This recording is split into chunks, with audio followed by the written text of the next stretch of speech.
Hey, how's everybody doing? It's Tuesday. I hope everyone's doing well. My name's Aaron LeBeau. I'm a developer advocate at Couchbase. And today I am going to be streaming a little bit of SwiftUI with using AI-assisted tools. We're going to try using ChatGPT and also the GitHub CoPilot. And we're going to try to see if we can write some code. And we've been working on an app on the stream. I think this is our 9th stream now. And we've been fighting through things and learning things together as a community. And it's been a lot of fun. And I'm hoping to kind of continue on that journey today. Hey, Cactus, welcome to the stream. I'm glad you're coming in. I hope you're having a wonderful Tuesday. It's I guess it's probably Tuesday everywhere in the world still. If you're over in Australia land, it's getting closer to Wednesday, I suppose, or Japan land. But wherever you are, I hope you're having a wonderful day. It is bright and sunny here. It is very hot out, and it's over 90 degrees Fahrenheit, which is over 40 degrees Celsius right now. So I'm trying to stay cool, stay inside. Today's a big day. It's Prime Day today over on Amazon, and it's not the day Optimus Prime died. Instead, it's Prime Day. Also, the .NET team. I've got my Microsoft Maui shirt here that I'm representing. Okay, cool, very cool. Representing the .NET team here because they had a big release today for .NET Maui. They got their latest beta out there, and they have a version of their plugin that allows you to use Maui with VS Code. I'm doing swell. I really can't complain. I'm about to talk about some stuff here that I've been fighting a little bit too long navigation in my app here, right? And so one of the things that I've been doing is trying to, if you're new to the stream, or here's some real statistics for you, Cactus. More people watch my stream video on demand than live. I'm a little confused by this, but the numbers don't lie. So if you're watching video on demand to start out with, and you have some questions for me and stuff like that you want me to answer in a future stream, or if you're just looking for help or whatever that is, there are some Discord links in my profile on Twitch, and there are links in YouTube also. If you're watching on YouTube, hello YouTube, if you're watching. And those links go to Discord places. If you have questions about Couchbase Lite, go to the Couchbase Lite Discord. And if you have just general SwiftUI questions, head over to Dev Club. They're a pretty cool place. A lot of SwiftUI developers hang out there. And post your questions over there. I lurk over there, and I'm more than happy to answer any questions you may have on anything I'm working on. But one of the interesting things is that most people may or may not know about me and my history of mobile developments. I spent a lot of time writing UI kit, a lot of time. And so sometimes when you know something that is not what you're learning, like this is SwiftUI, so I've only written one application in SwiftUI, so I still consider myself learning the framework and stuff, is sometimes you get a little arrogant. You start thinking, well, I know UI kit, I know SplitView and UI kit, so I know how to hack this thing together, right? And the answer is no. You don't necessarily always know that. Just because you know UI kit doesn't mean you understand the full ramifications of doing it in SwiftUI. And so my recommendation is a lot of times you got to read the documentation, even though it's dry, and sometimes it doesn't give you the answer. One of the problems I've been struggling with is navigation. And with UI SplitView, let me show the app real quick here on the iPad, and we'll see what we're talking about here. Yeah, I do believe SwiftUI. I think Swift as a language will one. I mean, let's be honest, right? Swift is a language for iOS devices. So if you have an iPhone, you have an iPad, you have a Mac, you're already there, right? You're already in the Apple's ecosystem.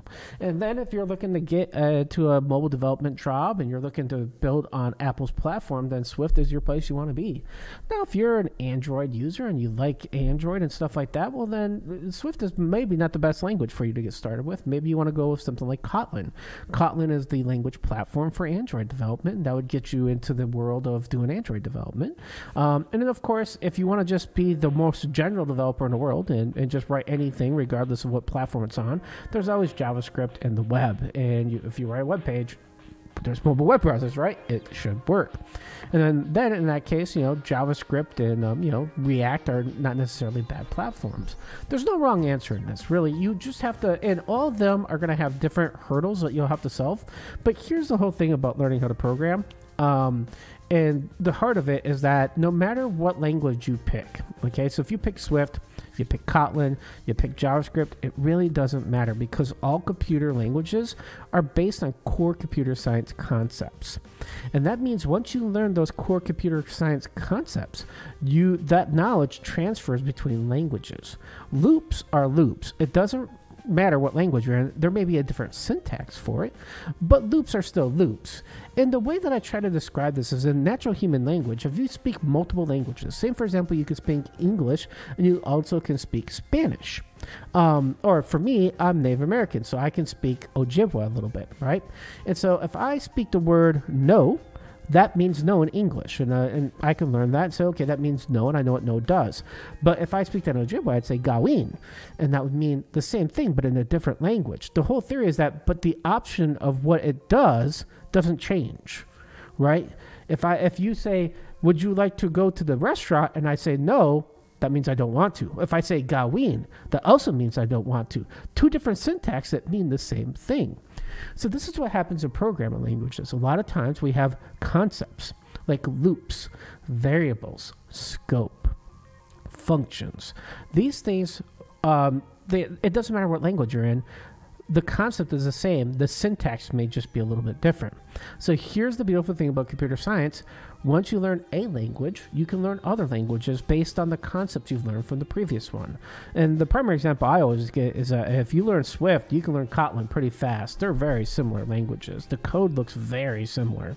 So if you're learning one, you can jump over to the other. And of course, there'll be some learning curves you'll have to do. There's some syntax changes, but for the most part, you're going to survive just fine.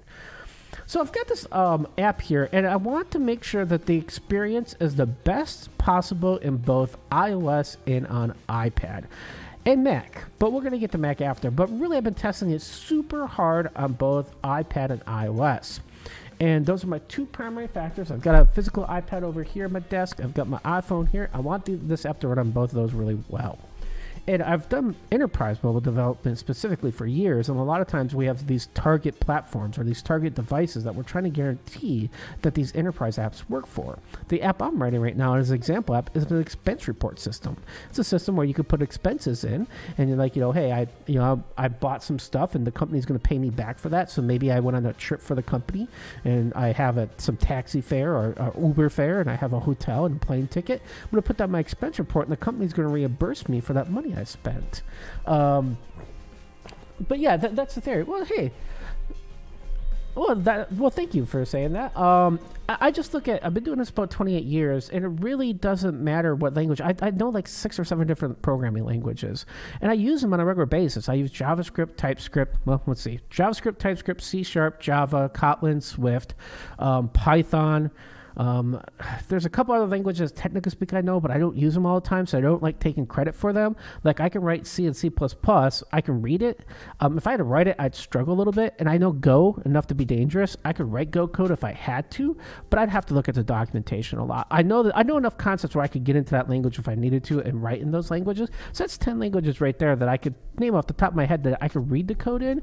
I can understand them pretty fluently, and the first 6 I could write in those. So if you gave me a new project, I could easily start that up, write it, and do work inside of it. And that just comes from, like I said, these computer science concepts. A lot of times I may have to go look up the syntax for that language, but I know the concept behind like how loops work. So because of that, I just have to go look up that language's version of what the syntax is for that. And a lot of times that's what's happened with me in Swift. A lot of times I get confused between the Kotlin syntax and the Swift syntax. I have to remember which one to use. And that just happens if you translate between languages all the time, if you're moving between platforms.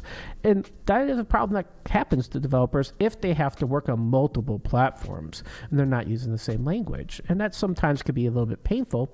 That's why there's frameworks like something called Flutter, and what Flutter is designed to do is it gives you a single language called Dart, and you can develop apps for either iOS or Android or Mac or Windows on one code base. And that's a cross-platform, we call that framework. And so sometimes developers like to use those cross-platform frameworks because you get all the different versions. You get all these different platforms like Windows and Mac and iOS and Android, and you only have one code base. Now, you'd probably say, well, geez, Aaron, if that's the case, that sounds really good. Why wouldn't you just always develop your apps in Flutter? And the answer is, well, it's not a native experience, which means the UI components are generic. And it doesn't matter what platform you're on, they're the same. This means usually in Flutter, if I want to build like a iPad app, it's kind of a pain in the butt. And if I want this particular thing where I want what we call SplitView, where I have 3 different columns of information, to get this working just on iPad and Flutter and then have it be different in iOS and then different in Android, that's actually considerably difficult. And usually the cross-platform or the native way would be easier because the native way it's built in. Where in Flutter, you'd have to custom build a bunch of stuff to try to emulate what we're doing over here in native. And so the answer usually is, if you're just building simple mobile apps that you need just simple UI and you want it to work on Android and iOS, Flutter is a great option. But if you're building very UI-rich apps for like iPad and you want to target macOS, you want to have really unique features and stuff, it's pretty painful using Flutter to do that. And in that case, I would almost always recommend just going the native route. Some of the cross-platform libraries like Maui are getting better, but they're still never going to be as easy to integrate into as just doing it natively, because that's just how native works. Hey, not a problem. And so that, I always do this, like, here's how I think about it. If I was going to learn, I'll give you an example of this expense report app, right? Here I am, 28 years doing software development, but I want to make sure that my SwiftUI skills are up to speed, right? And so I made it a goal that I'm going to learn SwiftUI, and I'm going to be a pretty decent expert at it. I won't know everything about it, but I want to learn as much as I can. So I'm going to build an app to do that. That's how I usually learn things. Now, here's the problem when you want to build an app and you want to learn. And this is the problem that most new people fall into. They try to learn a language. So in one sense, you're trying to learn like how Swift works and you're trying to figure out SwiftUI. But then they try to pick a sample app of something that they know nothing about. And this is where your problem comes in. If you're new to everything, it's going to fail. You're going to have a really hard time doing that. And what do I mean by that? Well, if you're going to start software development and you want to start building something, build an app about something you know everything about.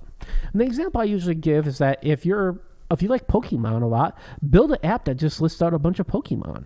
You already know Pokemon. You know everything about them. You know exactly the fields of what make Pokemon Pokemon. You know the properties and stuff like that, right? Which means you can envision building the app really easy because you're an expert at Pokemon. If you're like music a lot, build an app that lists out your favorite bands, your favorite songs, your favorite artists, maybe your favorite CDs. I guess CDs don't exist anymore. Your favorite concerts you've ever been to. Always build your first apps that when you're learning on a concept you already know, because you're not learning the workflow of that concept. You're just learning the programming language. And this is really important. That a lot of times if you go to school, they try to do this to you. They try to give you simple apps like a to-do list. And the reason they're doing that is because most people have a pretty good idea how a to-do list works. And so because of that, you're not learning the workflow of how a to-do list should work. You know that you put a task on there. When you're done, you check it off your to-do list. It's that simple. When you get into building complicated apps, like I'm building an expense report. Now, this seems like it'd be pretty complicated. However, I've built this multiple times in my career. I've built it so many times that I have a pretty good idea how expense reports work. So for me, it takes very little effort to know the workflow behind the expense report. I happen to work for accounting firms on 2 different points in my career, and so I know a lot about accounting also. And I'm not an accountant. I don't have a degree in accounting, but working for those companies over the years, I've learned different things about things like something called general ledger, which is where they put all the accounting nerd stuff, and these things called charge codes, which usually if you have an expense, it has to go to a charge code so they know how to charge back the company and which pot of money to take it out of. And that's why when they report their taxes to the government, they can say, oh, well, these particular expenses were these type of expenses. And some expenses they can write off. They can say, hey, we don't have to be taxed on these, and these are things that are just part of running a business. And I happen to know a lot about that, like I said, because I've written these apps before, and I've also worked for accounting firms before. So that helps me a little bit. And it makes it easy for me to write this app because I have a pretty good idea how the app should work. And now I'm just struggling through the SwiftUI syntax and learning SwiftUI. That way, I'm just focusing right now on learning SwiftUI and using this embedded database that I'm using to build this application. And I'm not really focused on the workflow of this app because I know how that should work. That's how I learn. Everyone may be different, but that's my recommended approach, at least how I've learned how to work over the years. And I usually have 2 or 3 things I know a lot about, and I usually build all my sample apps based on those 2 or 3 concepts. And I've been doing that for over 10 years. Anytime I want to learn a new language, I just go to one of those sample concepts I know a lot about, and I just build something like that. And I learn usually a lot from building stuff. I truly believe that you can watch all the videos you watch on YouTube. You can watch me program all you want, but really, you're not going to learn programming, and you're not going to get it to stick until you do it a bunch. That's the real secret. And that's why I'm here programming on Twitch, is because I want this to stick, and the only way I know it's going to stick is for me to just start writing code. So that's why we're here for, and that's what we're going to do. So I've had this really interesting thing where I've got these 3 panels, and this is called SplitView, and I want this to work in a way where if I click on Developer View, and you'll see here I've got some buttons, I want this empty view to change from that to generate sample data. And that's exactly what should happen here. The data loader view should show up, and that's cool. The problem is if I click database information, it doesn't work. Now, the other thing to talk about is that I was having a problem on the previous streams with iPhone not working at all. And so let's go look at iPhone real quick, and we'll see here that we have a very similar problem in iPhone. So let's go ahead, and it takes a second to build, but let's go ahead and click our button here to auto sign ourselves in. And when we go to the navigation stack, what we'll find is that developer seems to work. And if I were to click this button, nothing happens. If I click this button, nothing happens, but this button does work. It goes to my data loader view, and I can go back. So how did I fix this? Well, so once again, as I was starting out this stream, I was a little bit arrogant. I was thinking that I was going to use my UI kit skills, because that's the other way you program mobile apps in Apple's world, is something called UI kit. And, you know, I've programmed UI kit for about 10 years, so I know a lot about it. I've written several apps with SplitView. It's called UI SplitView and UI kit. Over here in SwiftUI, it's called something different. It's called a navigation SplitView. Well, it turns out the concepts are more than just transferable. And so I made some mistakes in my code. I had made a couple mistakes on understanding how do I get navigation to propagate properly. And so that's like, yeah, they do like their kits. There's no doubt about it. UI kit was around for about 10 years, right? It was the first way that we built iOS applications, and it's based on another kit called AppKit, and that's how you build Mac applications. Now, UI kit is a lot more modern. It's easier to learn, I think, at least in my opinion. It doesn't have necessarily... The amount of code it takes to get UI on the screen is a lot less than it would be for AppKit or for UI kit. So SwiftUI, you could definitely get things running faster. So where is my bug at? And it's an interesting bug to have. So I want to kind of point out how I fixed this. So one, I'd made the assumption I was going to have some people do the work for me. I had this thing called a navigation menu service and this thing called the navigation selection service. And the goal of these things was to basically separate duties. My UI should only know how to draw UI. It should not be smart enough to know anything else. But so what I wanted to do is I want to have another thing in my code have the job of handling what happens when somebody selects something. I want to say it's that person's job to do it, not my UI's job to do it, right? And this is how it usually worked in UI split view. In UI split view, if I did something in detail and I needed to tell the person on the other side about it, I'd have to send a message over there. I'd pass like a note like you would in like a classroom. If you're passing a note to one of your friends and you don't want the teacher to see it, you'd pass right on the squiggly note, you'd kind of pass it around and get it to your friend. Well, that's how I used to do it. And so that's what this navigation selection service is kind of doing. It's passing a note from this developer view back to the main view to say, hey, by the way, I need you to draw a different view for me, please. And that's what's handled in something called MainView. So MainView looks to see what's selected, and based on what's selected, then it draws different views. That's its job, right? I thought that this was the way to do it, was using these messages with the selection view. But what I found was it wasn't working right. And so then I went to the documentation, and I'll be honest with you, the documentation wasn't great on this. I was looking through the documentation. I said, okay, well, here's a split view. I want that, right? But I also want this ability to navigate to complex views where I have many views I need to navigate through, and I'm not really sure which one I want to go to, but I want flexibility in my navigation. And the documentation gave me a really simple example of like these departments and then a list of employees in the department. I was like, okay, that's cool. But I have a far more complicated app than that. I don't want the list to be right in content. I need to call different things.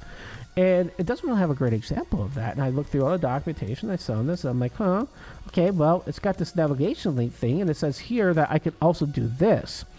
I can embed these navigation links, and then if I give it a destination, it'll know how to draw that destination. I was like, okay, well, that's interesting. Is there an example of this? And I looked, and there wasn't. And that kind of is not great. So then I looked in here, and I kept going, and there's this collapsed split view, and that looks okay, but that's not what I want either. And it turns out the documentation didn't have a great amount of information for the thing I wanted to do. So what I did there was I started looking at Apple's videos from WWDC. That's the Worldwide Developer Conference. And it turns out 2 of them solved my problem.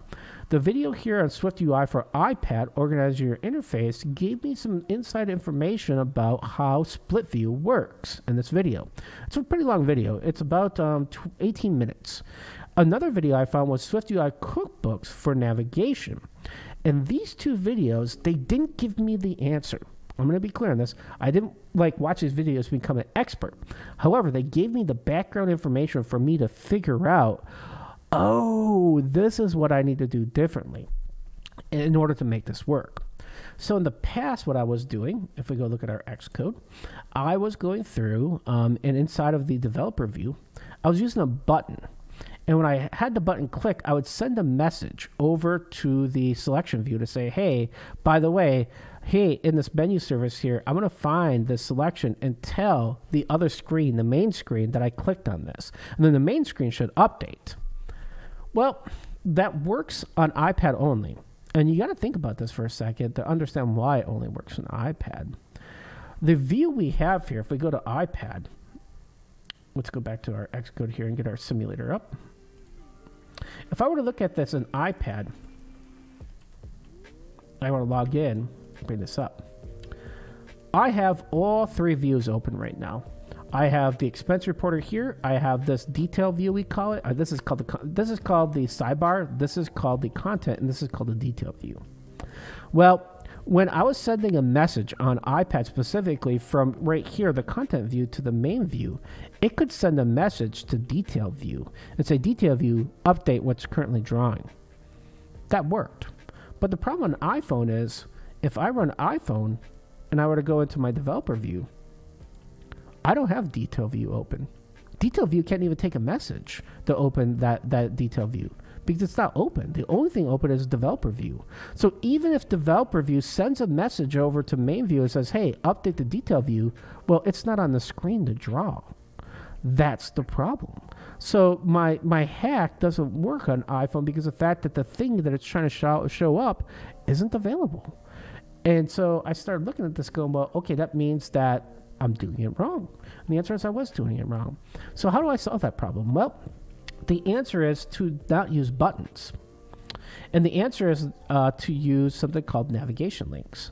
Navigation links are smart. They're smart enough to say, I know it doesn't matter if you're on iPad or iPhone, I'm going to figure out that if you select this thing, I'm going to send you to that location. And however that location should draw, it's going to draw. If it needs to draw an iPad with it on the details part of the screen, it's going to do that. And if I'm on iPhone, it's just going to draw it on top of what I currently have. And that's called a navigation stack.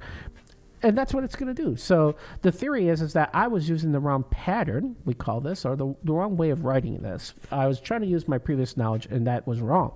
So we can fix this now for both of these, right? So we're going to write some code now. So if we look here, we know that this code works. Generate sample data works the way I want it to work. Now you can see here, this is the old code I have, and this doesn't work. So I'm just going to nuke that and get rid of that. That doesn't seem like I want that at all. And now if you think about it here, we have, let's reject our AI overlords. I have a plugin installed into Xcode called CoPilot for Xcode, and that allows me to go through and get code suggestions. And it looks like there's an update, so I'm going to install the update real quick here, live on the stream. What more dangerous than do that, right? Let's go ahead and do that real quick and see if it updates. It looks like it updated. Hopefully it continues to work. If it doesn't work, we'll have to turn it off. Find a different way of doing it, but let's see what's going on here. So what I want to be able to do is I have this, I like this right here. This code I know works. So I'm going to actually go in here, just copy it, put it in over here. We know the text needs to be different. This is for database information. So I'm just going to copy this text down here and replace this here. Now I should have my 2 different links that I want. And the only difference here is that I don't want data loader view to call up when I click on this button. I want database information info view. And that's it. And so now I can just delete this button because I don't want it anymore. And I'm going to leave the rest of the code there in SwiftUI, and that should do it.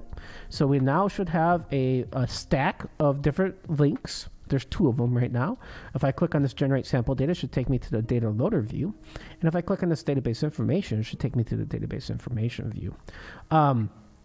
We can click our little debug button here, and we should be able to check that to make sure that it actually works the way we wanted it to work.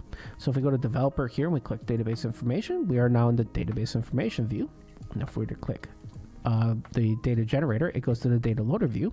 It's exactly the behavior I was looking for. And now we want to test it on iPad also, because we want to make sure that we didn't break our friends over an iPad, because one of the goals of this app is I want to make sure it's a first-class citizen on iPad. It works really well there.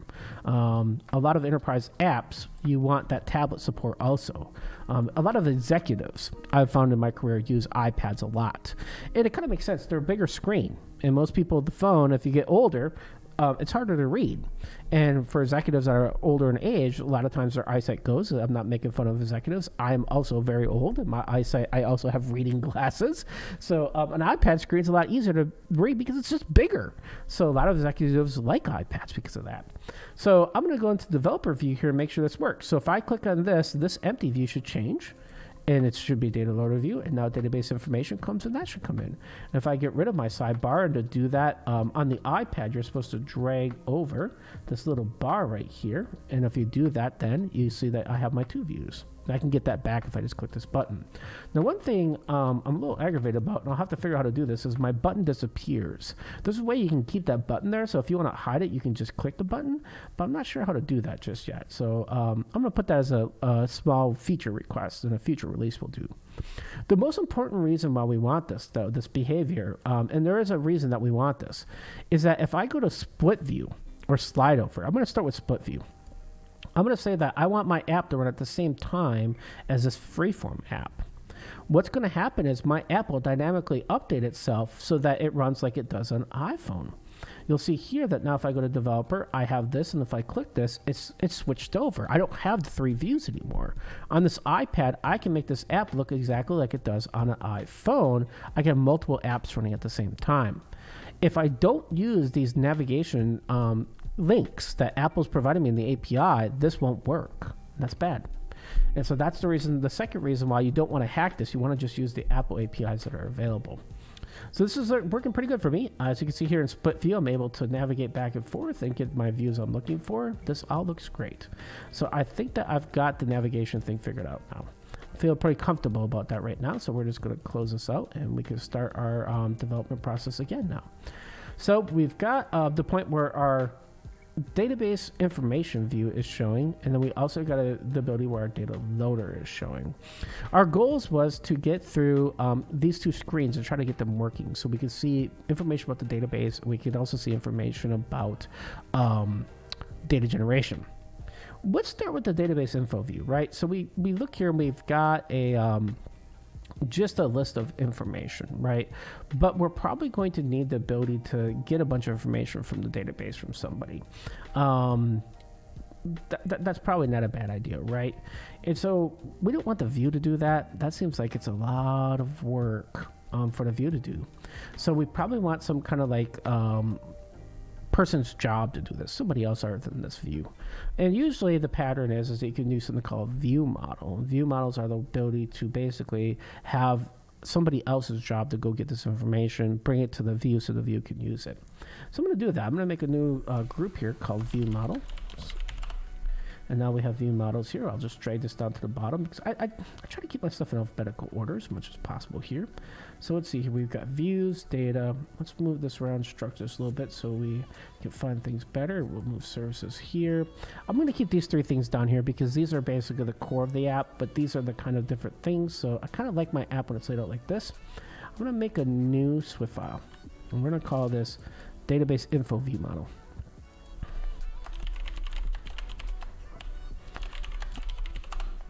And our database info view model is going to be of type of Can I get away with a strut? We're going to try a strut, and we'll see if we can get it. Nope, we need a class. We're going to call it a class. And we're going to call this database info view model. And we want a class because we need to make it inherit from observable objects protocol.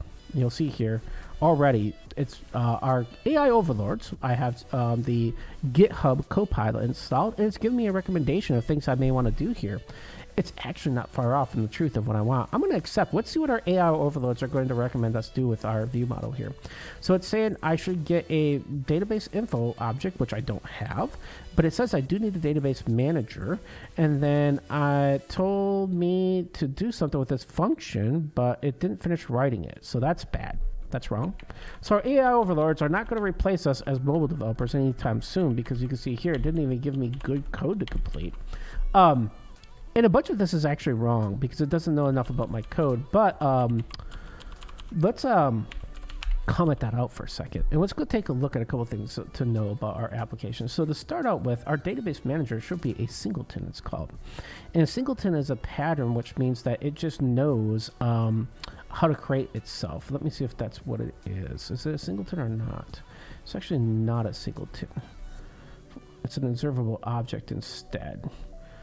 And I could tell if it was a singleton if it had a private init, and I don't see a private init on it. So let's go through here and look at our employee repository. How does it get a database manager? Is it passed in? It's passed in. So this would tell me, I haven't looked at my code in a while, and I'm relearning my code of how I wrote it. That means that the expense reporter makes the database manager. This is the app. The app is the highest level of our app here.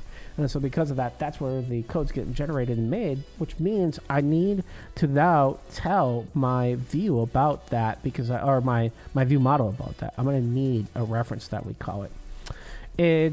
A reference is just a pointer to where that code lives in memory. And we'll see here that we probably are passing the database manager down to the various screens that are available. And that's MainView here. So MainView should know about it. So that means if I go to MainView and find MainView, where's my MainView here? And I find it, MainView should have an environment variable for that, and it does. So this is what we're going to do. Copy our environment variable, go into database information. We're going to say, we're going to get this from the environment. The environment's going to pass this in, so we don't need this reference to anymore, and we don't need this init anymore, because the environment will do it for us. Okay. What do we see? Why is it bad here now? Oh, we'll just give it an init. That's blank. And it needs a parameter list inside of it. We're going to give it 0 parameters for right now, and that should get us to the point where... oh, do I need Combine? I don't think I need Combine for this. What is... That doesn't make sense to me. Environment object should be available. I bet you this is just a bug. Let me, in Xcode. Nope. Environment object not known. Build failed. Okay, well, let's go back to main. What packages? Oh, it's part of SwiftUI. Okay. Let's import SwiftUI into our view model. That's what we're missing here. It's not Combine, it's SwiftUI. And that fixed it. Okay. So, but the problem is our view model is going to get created by our view. And that means our database info view needs to know about it also. So we're going to copy this over and put it in our database information view. So let's go over here and say that we're going to need a environment object here. And that means it's also going to need a new database manager here. So we're going to have to probably say var database manager is of type database manager equals, and then we'll have to pass that in. I'm going to try to keep myself from keeping the view from breaking on me. So the previewer, what's it saying here?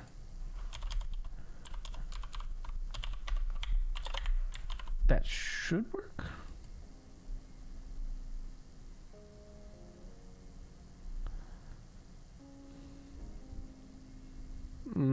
That doesn't seem right.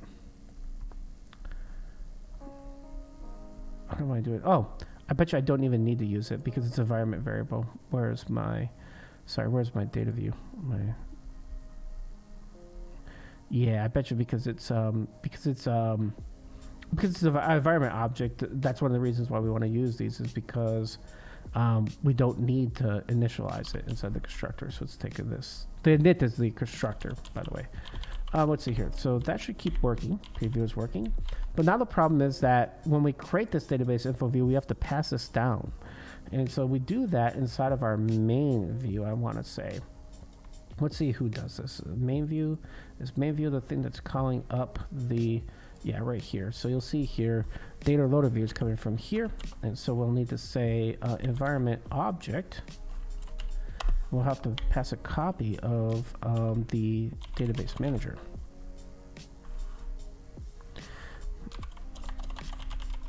There we go. I don't think we need to do self in this. I think we probably need to do database manager like this, though. To give it the property if we want. Is that what we have to do here? Let me see. Nope. You just have to pass the pointer without the property. Okay. All right. So that should fix us there. But also we would need to pass it down to developer view, because on iPhone developer view is what calls it. Let me just check here. Let me go in here. Yes, right here. So here it passes it also. So the problem is that on iPhone we're going to have one person doing the job, and on iPad we'll have a different person doing the job. So we have to tell both people about this, which means that this right here in developer view, we need to go and pass it in also as an environment object. So let's go into our database info view and add database manager to that. So we're going to go here, go to developer view. Add it in here also as an environment variable. And now that we've did that, this is like our dependency injection, it's called in other frameworks. And now we can just say here, environment object. We're going to send in database manager as a pointer reference to that. And usually we'd want this to be kind of like, I usually like to have this kind of like this, and then have this over here so we know that that's the database manager code we're calling. And this should then close which parenthesis? That should close. That's not right. That should close the navigation link. Okay, we're working now. Okay, that should be right. So that should go to data loader view, and we should pass in the environment object. That means that we also have to pass the environment object to main to developer view. So right here where we're passing it in, we need to go in here and say that we want developer view.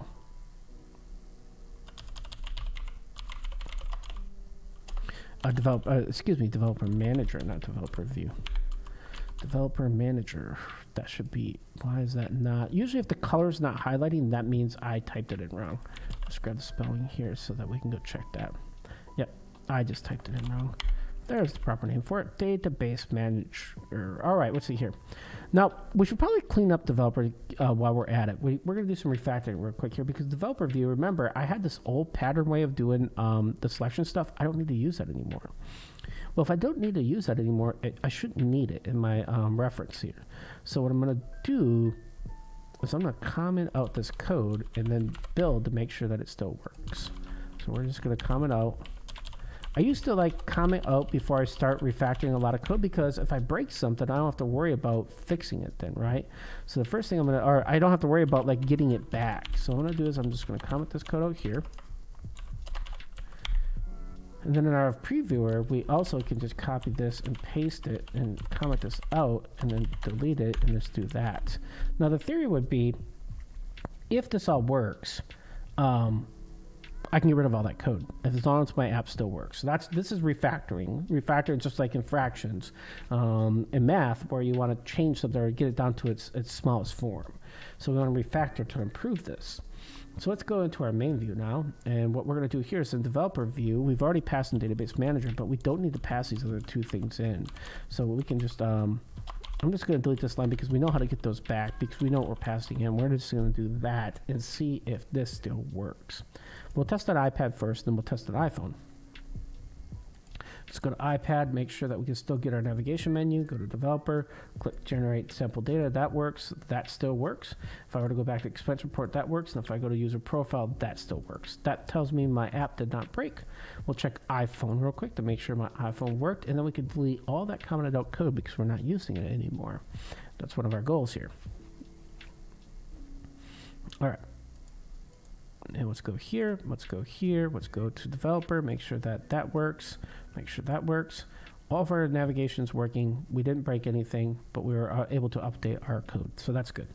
So let's go here now and go back to Xcode and say, well, now that we know that, we can go into developer database info view, or wait, which is it? Database info view, right?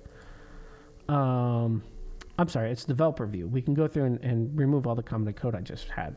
So we can just nuke all this code because we know it's not needed anymore.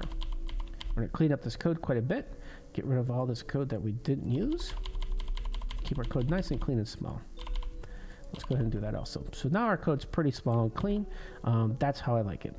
We are passing in the database manager, so then we need to make sure we do that here also, because we'll need this in database info view, not just data loader view. So in data info view, we're also going to do environment object and pass in the database manager, and that will get us that code also looking good. I feel way more comfortable with that now. So let's we fixed developer view. Let's go into data info view and make sure we also have an environment object. So we have that in data info view. Do we have that in data loader view? We don't have it in data loader view, so let's make sure that we could finish our code changes that we made. We'll make sure we have that there. That looks good. And now we should be able to pass this database manager to the view model. So this is database info view. So let's close loader for right now. We'll come back to that a little bit later. We don't need some of this other code open, so let's also close some of this code that we don't need, just so we can get to the point where we're only seeing the code we really need to worry about right now. So let's get rid of, we'll keep MainView open because that is one of the things we're using here. We don't need reports view anymore. We don't need empty view for right now. Okay, so I think we have all the special code open in the tabs that we want to play with right now. I like to keep a clean environment. That helps me out a lot. So let's see here. So inside of our view, we want to make our view model. So what we're going to do is we're going to say state. Is it state or is it binding? Let me take a look at.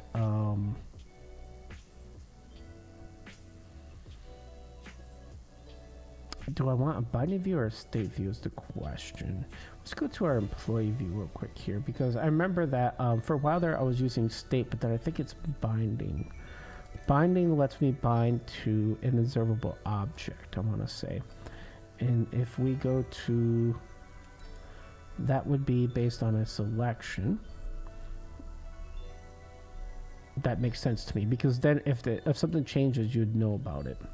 State also does that, but it's not observable, if I remember right. Yeah, let's try binding. So I'm pretty sure what we need to do is say here inside of our database info view that binding, we're going to bind our var view model to a new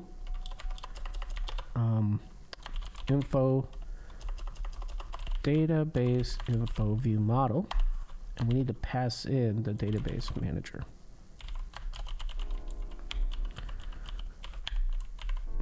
And let's see, I think now we're gonna have a problem with the life cycle.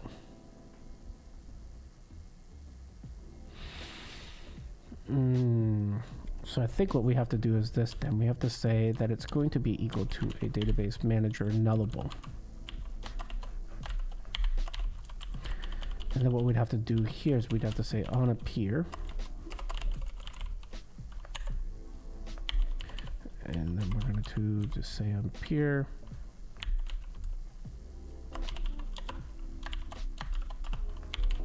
We're going to do a closure. We can say ViewModel equals database manager. ViewModel equals database info view model, and we can pass in the database manager because the environment should be turned on by them. And what do we have here? Why is it mad? Expecting decoration. So because I have the this instead.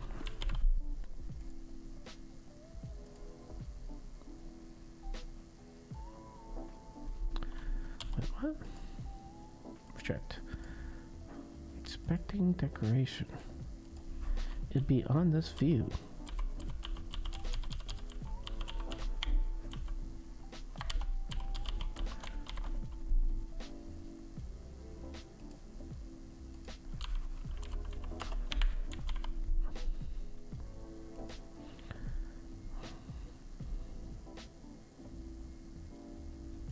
Oh, we would have to say, well, here we can sell this as say var ViewModel equals database info ViewModel.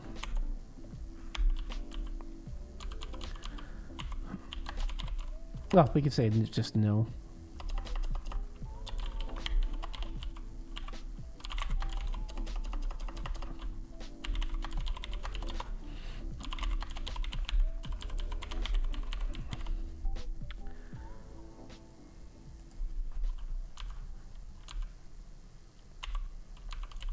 Can't I just pass no in here and not even make the reference? Pretty sure that works. Because it is nullable, so that should fix preview. But now we have the problem where my appear is not working. Let's see what it's saying.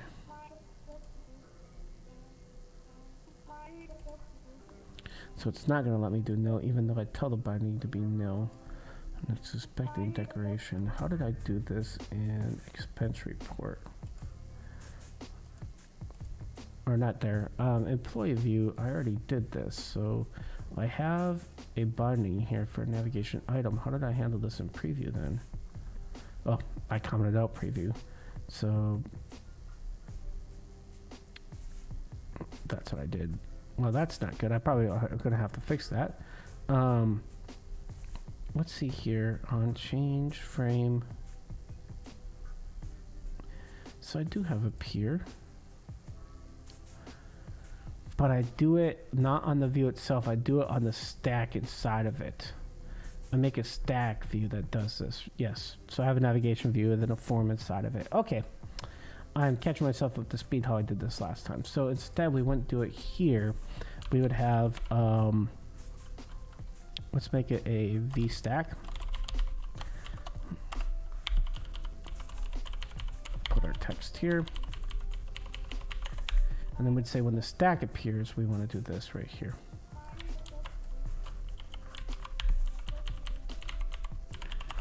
And that should fix that particular problem. Let's see here. Yep.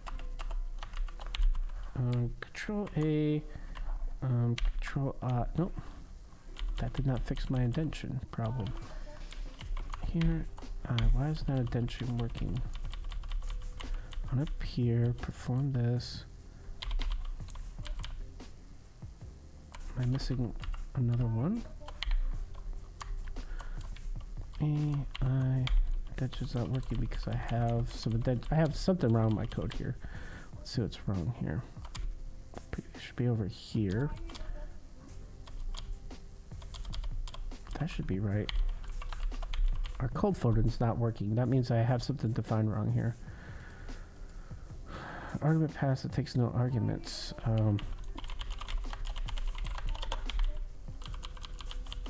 So let's see. That would close the perform. We need a parenthesis there. That would close it. That is what I'm missing. There we go. Now our code is formatting properly here. Let's see here what it's mad about now. Database info ViewModel takes no arguments. Oh, because I have attached as a environment object, but it would not be an environment object. It would be a, this should be, I think, an observable object.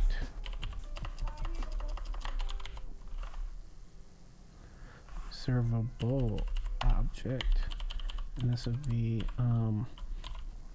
database manager.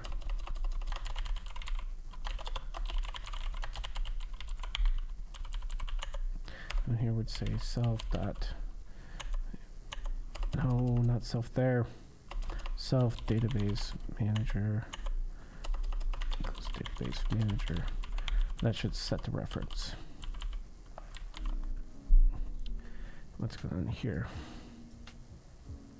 It's not observable object. What is it then? Response report. Where's my employee profile view? I'm doing this.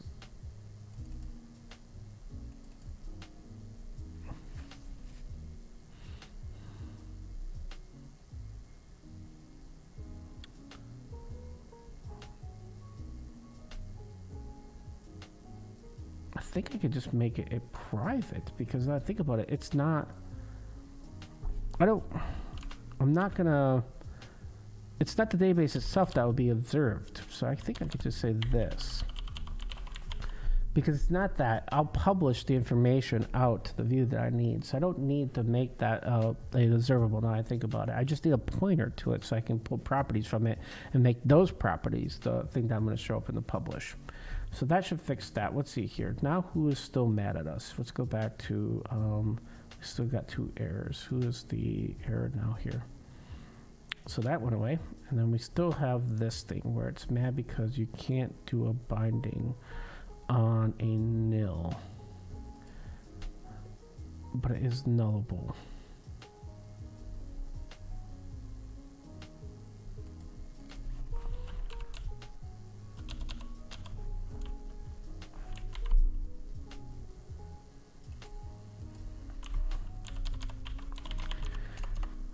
Base manager.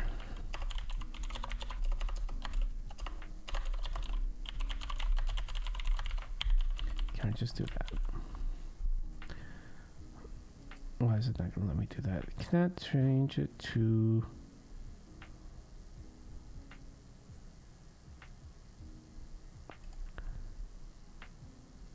Oh.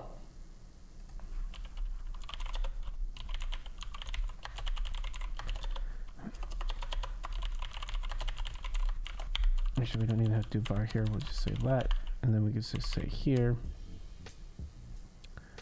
Boy, I'm an idiot. Environment object and database manager. Silly tricks. Surely rabbit tricks are for kids. And I need a view model in there. And the view model is of type binding.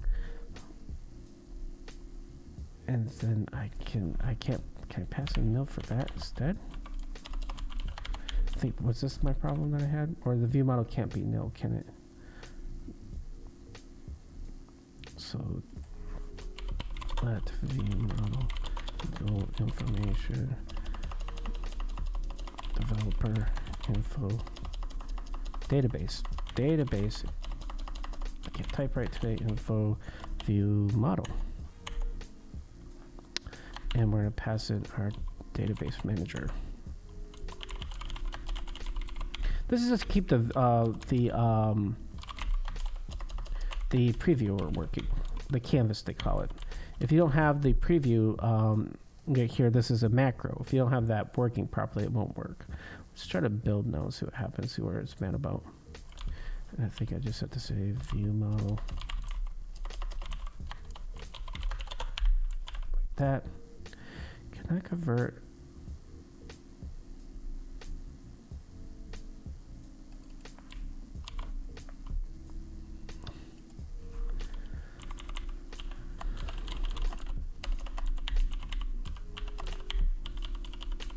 See if that makes it happy. That's how I do it in C#. Oh. Why is it mad now?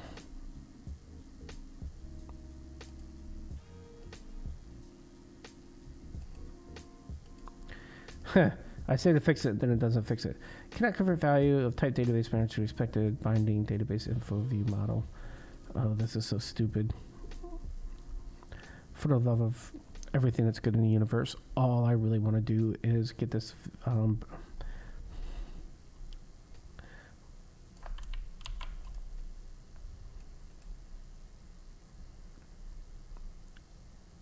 let's try the Googles here. Or actually, we have an AI search here. So in SwiftUI, how do I create a binding object model for the preview.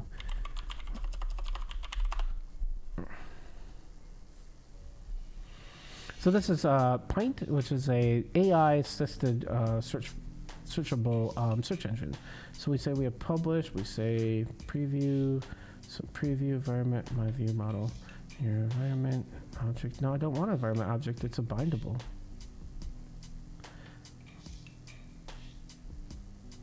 State.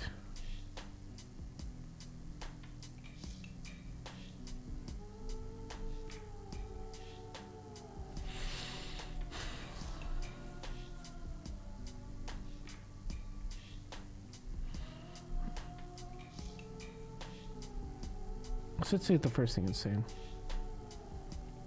To create finding an object in previous Swift, I can do observable object protocol. My view model is a observable object. That's right. And then my preview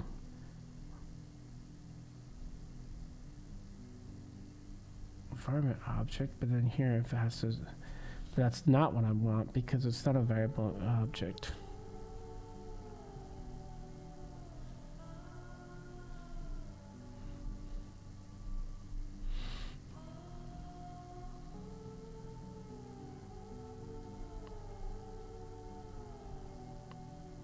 Yeah, that's the problem. I don't want to make the view model outside of the view itself. Nobody else should know about the view model. The views should just be able to make it.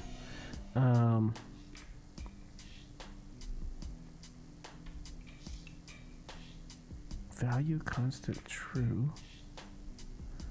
Wait, what?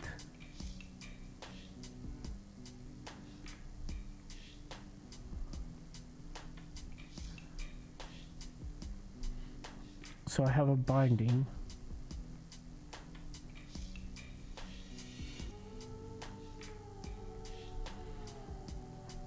Preview, some view, my view wrapper. Oh, this seems like it's just really stupid that you have to do this to get this to work. Just to get preview working? All right. I think I'm done screwing around trying to figure out why this doesn't work, and I'm just going to disable the view for right now until I can figure out what the best syntax is for this, because I can spend all day reading stuff, but it ain't really going to help our code base at all. And preview has been broken half the time anyways. So this at least gets me my... let's make sure that this doesn't break things, and then we'll start looking at adding the view model, telling the view model how to do things. So what's it say now?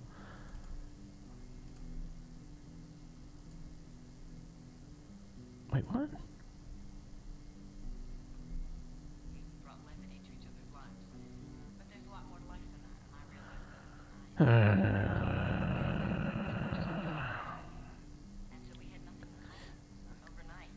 So make it a binding, it would have to create it here. Oh boy.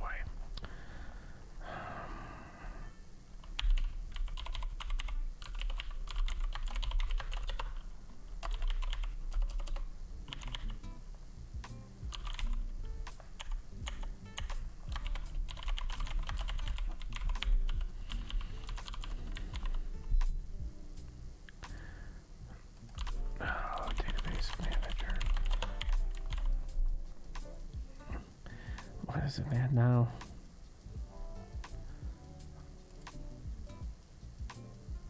Wait, this is the wrong view even.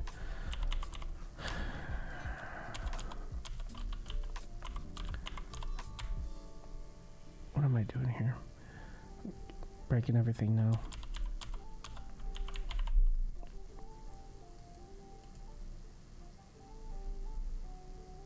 And developer view. Oh, developer view. Wait, because the view model,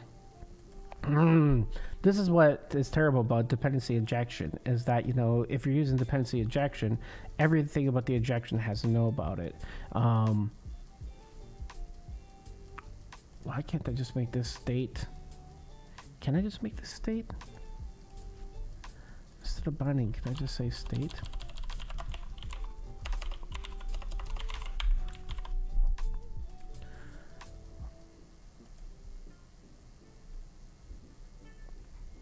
Okay, now that's interesting. Let's see if this actually works. Okay, so data loader was running. This is running without problems. So now the really answer though is to find out whether or not it works. The only way to find out it works is if we actually publish something in the ViewModel and tell it to be able to see that. So for that, we need to know like what kind of information do we want to show the user about the database. It turns out that my Android app already has a bunch of this. So let's take a look and see what happens when we go to its. Let's take a look at the. Or do I not have this in here? Does this version not have the... That's a report. I don't see any of the developer screens. I wonder if I don't have developer screens in this version. I bet you I don't. Do I have the other Android app that I have on this machine that I used? I want to say it's definitely file name. Its location. Let's go to developers. What else I have? Couchbase. Yeah, I've got this one. Let's take a look at this. We'll say new window. New window. Let's see here. This may take a second to open. I think what we want to definitely have is like the database name and path would be important to know. We want to know how many records of various things that we have, because when we do the data loader, we want to know how many records actually got loaded or not. So we'll probably want is something like this. We'll probably want published var. We'll say this is expense report count. We'll say this is a double.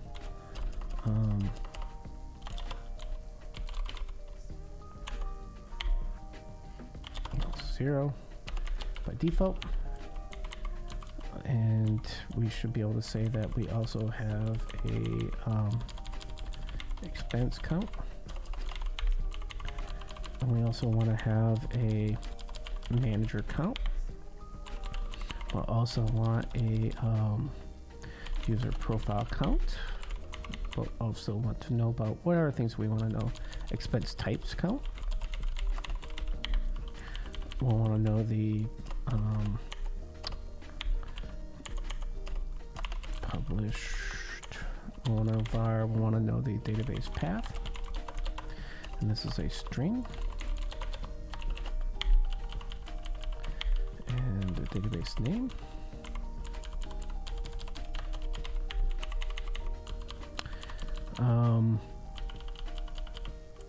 We'll probably want to know stuff about the user. So we'll want to know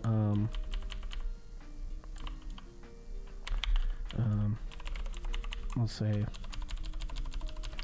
current username, current user, and then we'll also want to know the departments.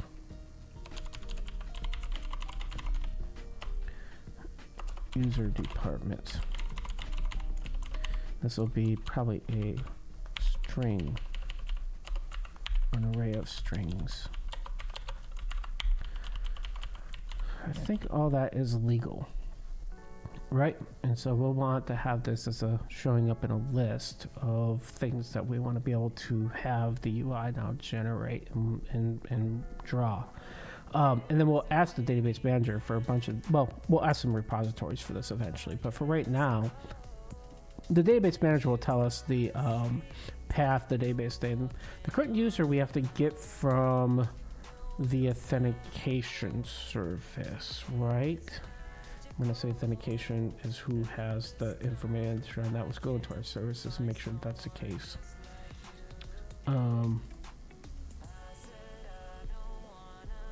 Yes, username is being held inside of authentication service.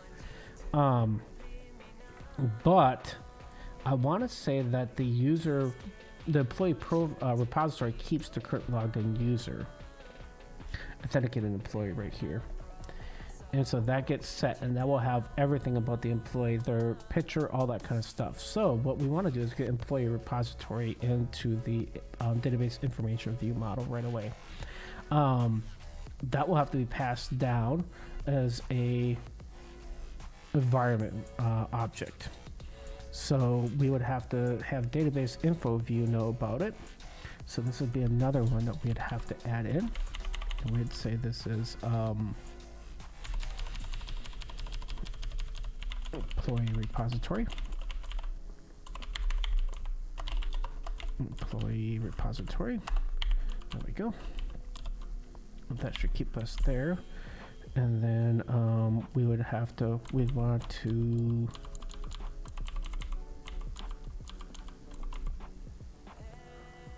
wait.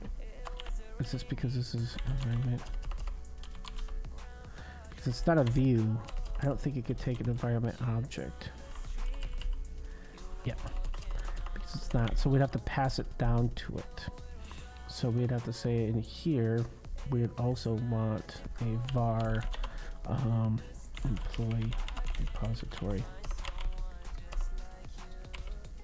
Repository. Employee repository. Is that spelled right? And then we'd have to say here, employee repository. Yes, employee repository. Yes, I'll accept that, and I'll have to do the same thing down here. Let's put this on a new line so we can have all these in the same line. And now we can just say self dot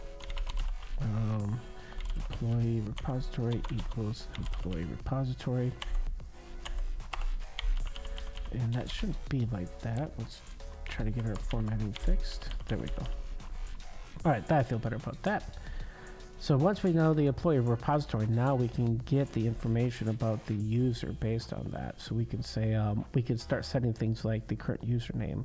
So we could do this, say, current username equals, we would say employee repository dot, now we would say it is authenticated employee. We can get their, I think it's, what is their email address? And we could say their email address. Now we get our email address, for example. And if we wanted to get the departments,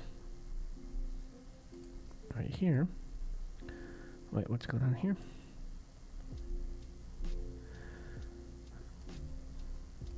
Or we could say that it's nil.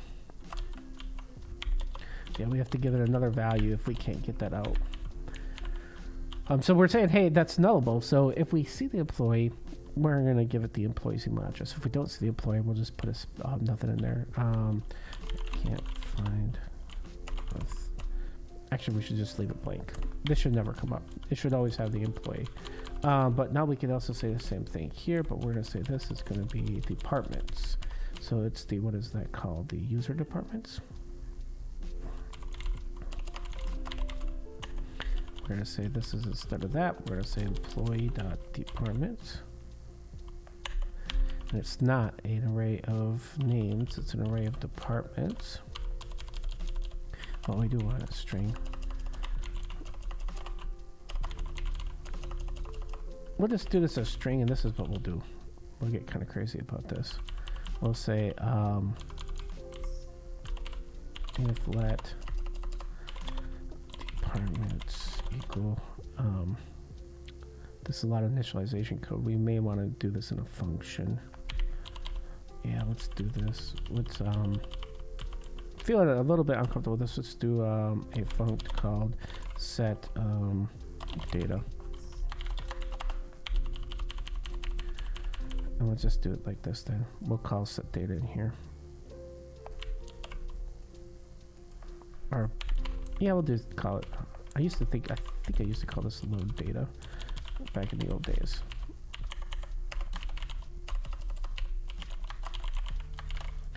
We'll just call load data from our here, and now we can have all this code out here separated out. So we're going to say now, we're going to say if let departments equal, and we're going to say employee repository dot authenticated employee.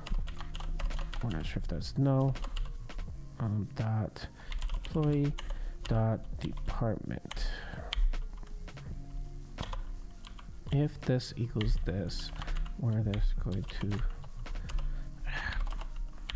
do some code here. So now we can just do this.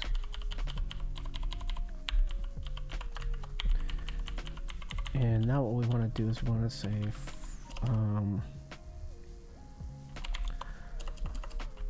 for departments in department in departments. I don't know why I did that twice like that, but that's what I want. And then now what we could say is we're going to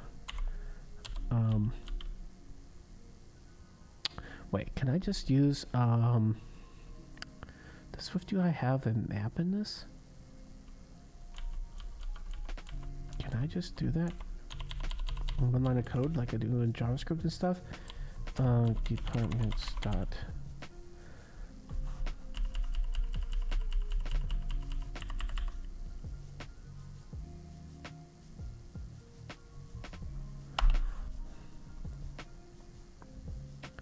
it does have a map function. Can I just map a where's my browser? Where's my browser at? Swift map array. Let's see if we can get an example of how to do this.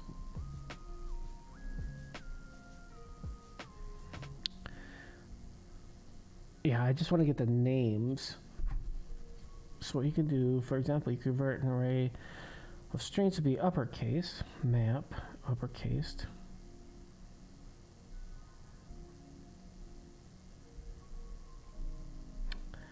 Kind of want, I don't really want that. I want a spread. Does SwiftUI have a spread?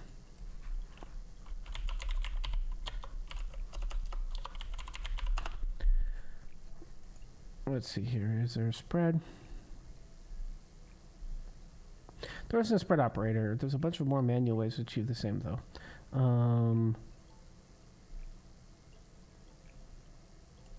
And now my, well, that's never good when my beach ball comes up like that. That's usually a bad sign. Let's close that and Swift spread operator.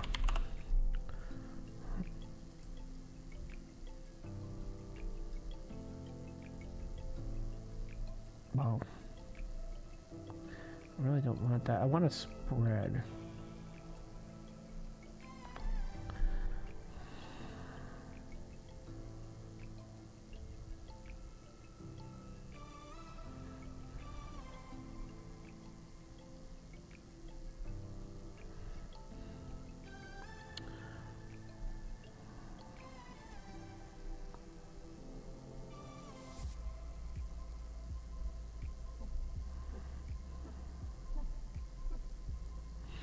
It looks like there's no ability to do this. Can I just get, I don't want copy.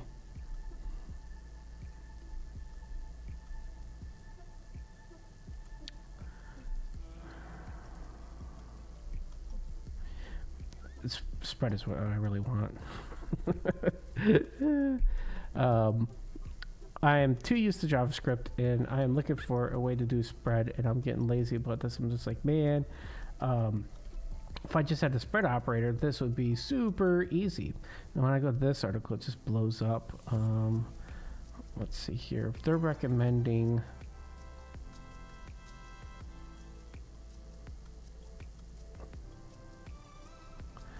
I don't want to combine two arrays though.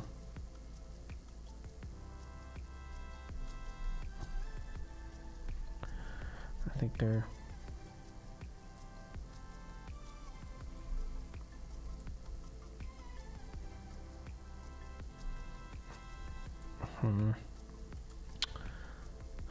what's that? ChatGPT in Swift, but what is the easiest way to loop through an array of names of departments and return a single string of department names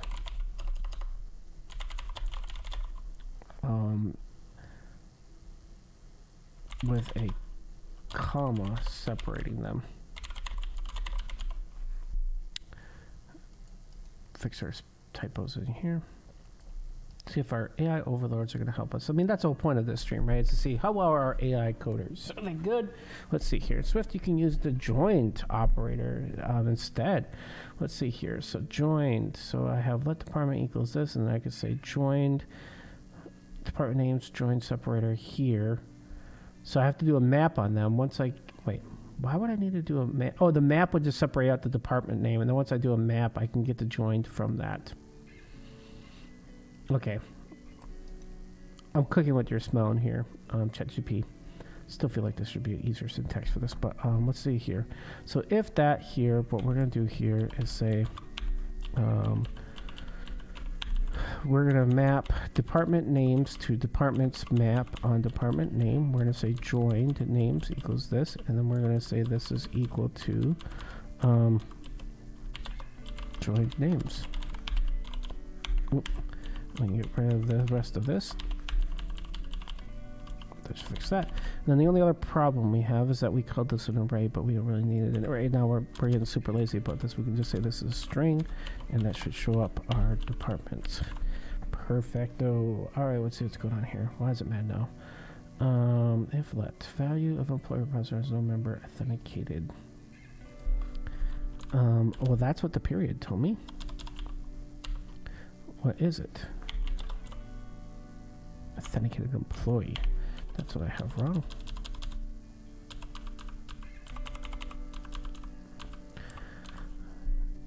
But this is nullable, isn't it?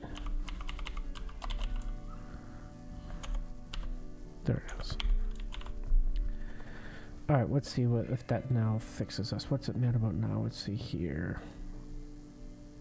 I think it's just called name. Yep. So what should this do? This should go through and unwrap a... So the array could have a bunch of departments in it. Departments have department names and codes, department codes. We should be able to use this to unwrap that to say, hey, if it's not null, give me a pointer to it. If it is, then I want to get all the names. So I'm going to basically use this to basically just rip out the name property, do a map of those, and put that in a new array or collection, right? Then I'm going to just join those by just saying, hey, on this collection, join each one of those names followed by a comma. And it should go through the entire array then and make those into a string. And this is super lazy. This will give me a list of departments. This will tell me if my binding code is starting to work between my ViewModel and my view. And this will start us down the path. So we now need the employee repository to guarantee that that is getting set. So that's the only thing we have to worry about here. So our database view, we would have to get that from here. That's cool. So then database info, oop, what do we got here now? On up here. Oh, yeah, we'd have to pass it in. Now, won't we? So we'd have to say here, comma, and then we'd have to say, yes, accept that, CoPilot. Thank you, CoPilot, for typing for me some code here. That is the right syntax I was looking for. So CoPilot, checkbox 1 for me. Let's see here. But the problem is developer info view gets created by two things, developer view and also MainView. So we have to make sure that we can send that in to this view as environment object. So in here, we'd have to say environment object, but that means we have to take it as an environment object. So we'd have to say here, so we want the employee repository. And this is a type employee repository.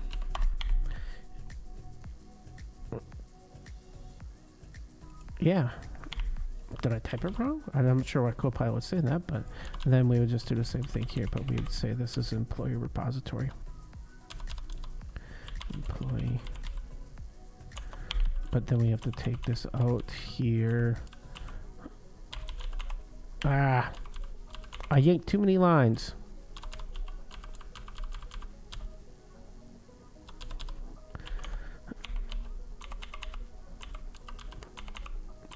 That should be right. That's the destination. Let's just do it like that. I know that's probably not proper. Let's see what the linter. What does it say? The proper. That looks ugly as sin. I don't know if I agree with that being the right way of formatting that. Xcode. That's a terrible format of that, but okay, I guess. So then the only other thing is when we create data loader view, we create it in two spots. We have to create an iPhone here, but then in the main view, we create it for iPad. So data loader view here, we would modify this here to say we also need to be able to pass in the employee repository. But lowercase e, because that's what it should be named. Let's see, employee repository user profile. Oh, that's a terrible name. Let's rename that. Let's go to Refactor, rename that to be employee repository.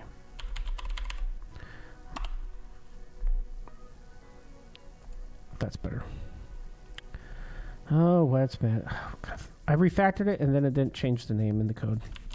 The whole point of renaming it, silly IDE, is so that I don't have to go through and fix this. Oh, that's got to be another bug, right? Now I have to go through here everywhere I see it and fix it. Not great. Let's see if it's also anywhere else. Reporting, route story there. I think we're good. Let's see if it builds. We build. That's a good sign. Let's see if we go to developer. The universe didn't end. That's a good sign, right? At least the universe didn't end. So that's the first sign that we're making some progress here. So let's go in now and get the ability to show that information, right? So the way to do that is we would want to, well, we got a couple different things we could do here.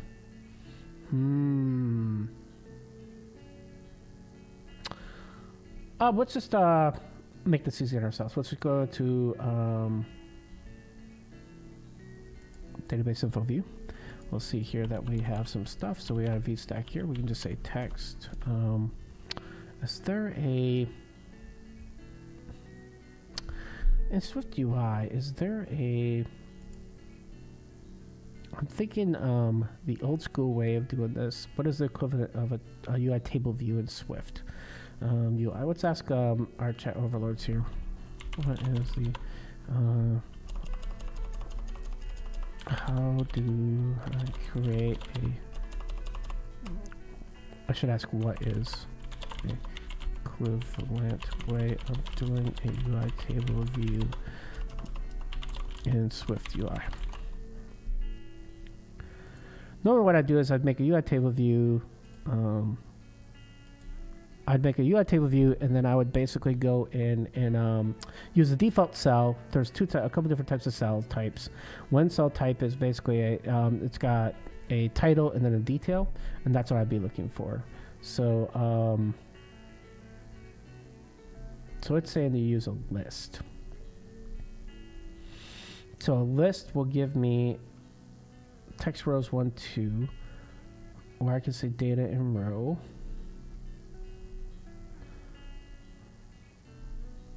Can I do a detail in the list? Is there a built-in way to render a row that has a title and detail? There's gotta be some kind of built-in way to do this with the theming. No, I don't want the navigation link. I just want the title and detail. Oh, that's garbage. That's garbage to say that this is what you want to do. You'd have to do a VStack for it and then do the heading and subheading. I was kind of hoping that there would be a better way of doing this without having to manually do that. I suppose. I mean, you can't have your cake and eat it, can you? Sometimes. Let's see here. So, oh, but I need a. No, that should work, right? This should work. Let's try this. Let's say that we're gonna have a list, and there's also, but I'm not doing a navigation. This is just informational view, so I don't. I'm not sure that that's going to work right. So let's see here. We're going to change this VStack out. We're going to say that this is this instead. Nope, that's also wrong. We wanted to wrap that on a list. We'll say list. And then we'll say here, this is going to be username, and this would be ViewModel dot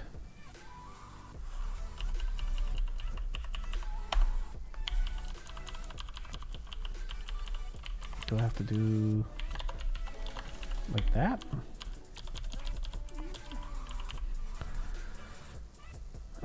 Does this work? I have a feeling this is gonna be pissed off.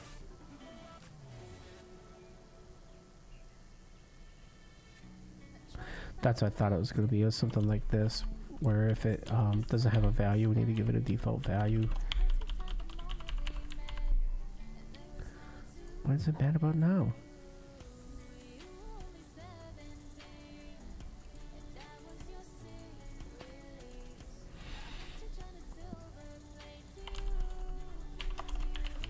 Do I have to do this?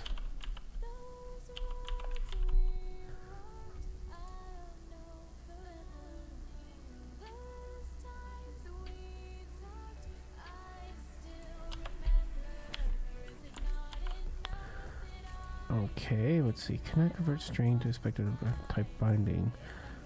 Value of type database must be wrapped.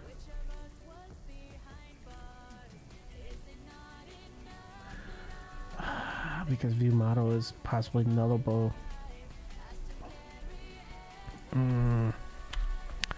So I'd have to say if let view VM equal ViewModel, then command like this, and then we'd have to save VM current user. Let's see, is this the end of, where's the end of our else? Text. Current, create view model.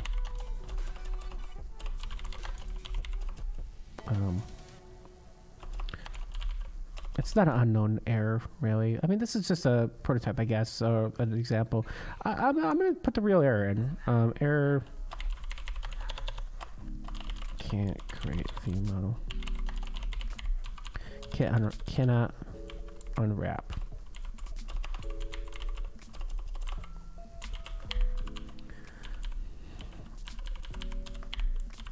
That should be right.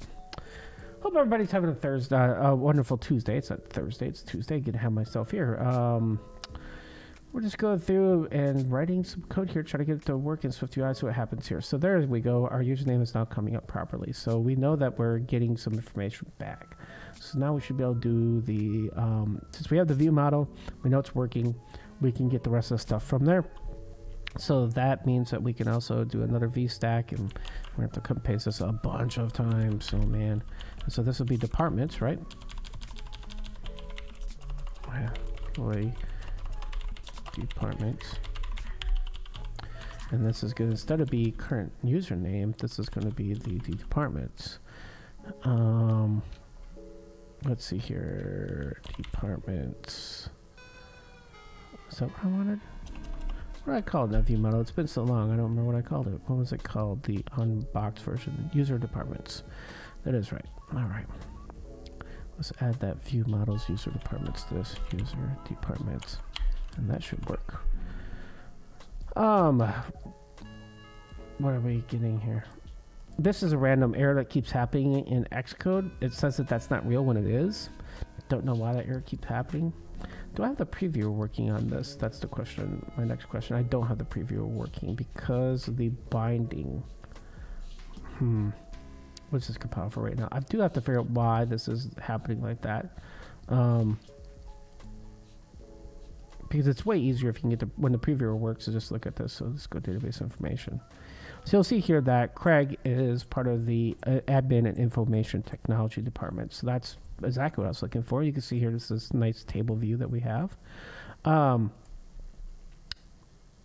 We should probably put a title on this. Can I put a title on this list view here? Let's see here. This is the list view right here. We should be able to say title, navigation title. Usually navigation title is reserved only for the database information. It's only designed when you have it. Oh, we do have a navigation stack though. That's right. Oh, I don't need to put title in. Let's see if that actually fixes it. We do have a navigation stack in iPhone. And technically speaking, iPad. We just don't push anything onto it past here.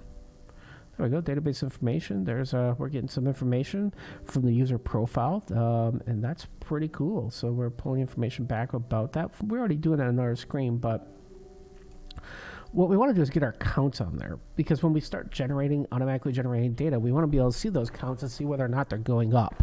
That's the whole point of this screen, right? So let's talk about like what I'm trying to ninja here. What I'd like to do is the following. I'd like to go in and start working on expense reports. So list a bunch of expense reports, but I want to type all those in. So what I'm going to do is I'm going to build this data generator. So when I go here, there'll be a button. This will go through and say, are you sure you want to generate data? And then it'll go generate a bunch of data.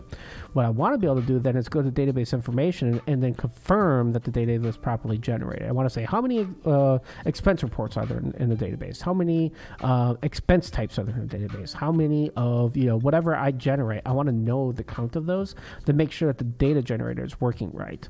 It's kind of like a print screen in many ways. That's why it's under a developer options screen, so that we can just see certain information without having to do a bunch of manual querying of the database. And this is my super lazy way of making sure that all my code works the way I want it to work. And usually what ends up happening is I have a flag for QA that I set that little menu option for developer options, and I just check to see what release mode are we in. Are we in the development environment? If we're there, we'll keep that menu item. And if we're going to production, nope, I don't want any of this. And I can usually do that with a pound if def. To say, hey, if the build target is production, don't include this. This is bad. We don't want end users to see this stuff. That's my super way of doing this that I've done for a very long time, honestly. So let's go look at our other counters in our view model. So we'll have counters for the reports, expenses, managers, all these. What else do we have here? Database path. Oh, we should get database path and name. Probably. Can I do sections? Can I do sections? It's a list. I wonder if I can. Let's try that. I'm gonna click here. Let's give me the. Normally, what I like to do is, can we just close this out and do this? Let's see if this breaks the universe. Let's add a new tab, and we'll keep info here and ViewModel over here. I normally have a really large monitor, and this is how I like to code. I usually keep my ViewModel on one side and my UI on the other side. That way, when I'm looking for variable names, I don't have to guess. They're right there, and I can see them wide open. Now, like I said, normally I'm not coding on a laptop monitor. I have a much bigger monitor up here, and I'm using that to see these kind of values. But let's see here. So what we want to do, I will do is, this is a list. And so this should have something called sections. And if this is right, oh, look at this. You gotta be kidding me.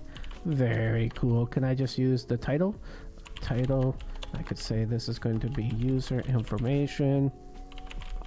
Okay, this is starting to feel like UI kit now. I'm gonna say I'm feeling the love right now. So there's my section. I should be able to make this view model a little bit shorter here. So let's see here. Why is it mad now? Oh, I don't even need title. Look at that. Okay, so then what I should be able to do is I can have user information. I can have another section. So let's see here. Is that the... That's it. So we'll say section, and then we'll call this database information. Database file information. And then we'll have a section for that. And now we can just yank this, which is what, 1, 2, 3, 4, 5, 6 lines. Yank 6, y for yank. I'm using the VI key bindings that are built into Xcode. That allows me to cut and paste using VI, the visual editor from Unix. So let's go back here and say, what do we have here? We want the database path, and so we'll say that we want in here, this would be the database path.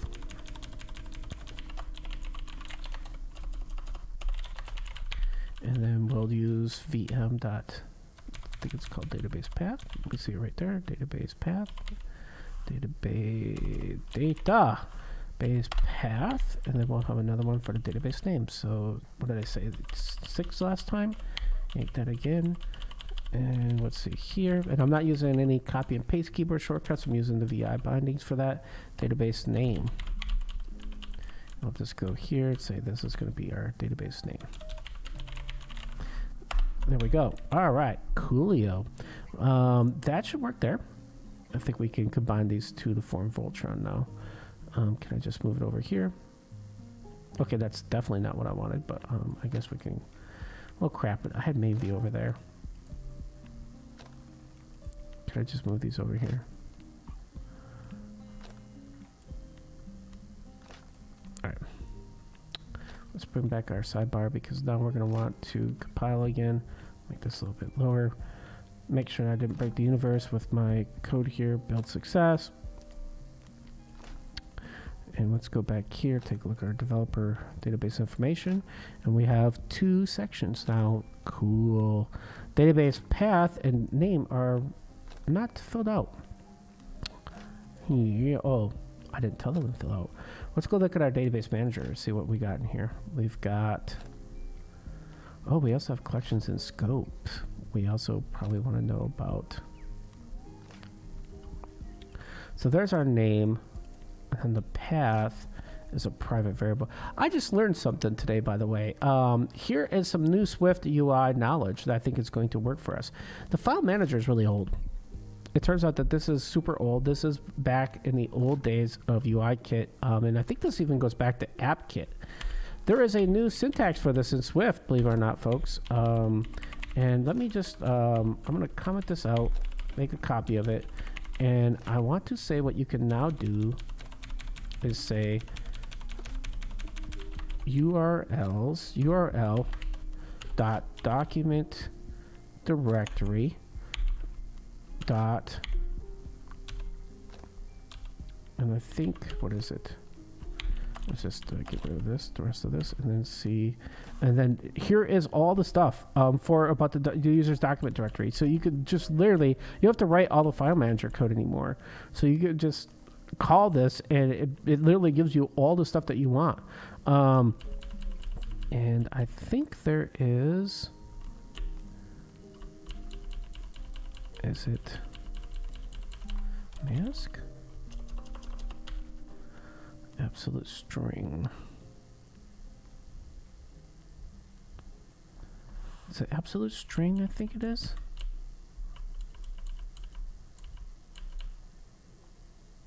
Well, let's just try it. We'll see what happens, right? We'll see if this works. I'm just looking here to see. I'm grocery shopping the period, which gives us all the properties on this to see what is available. I'm pretty sure. Oh, wait. I bet you it's this one right here.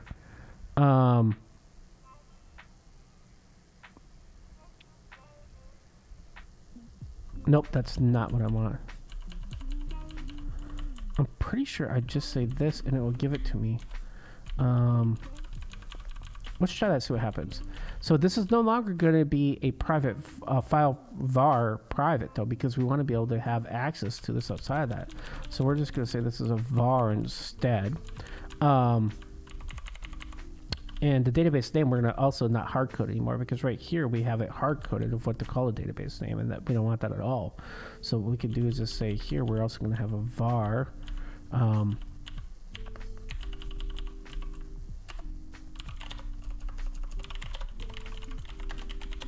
equals, and I think this is called expense reports. Let's go see what we have in here.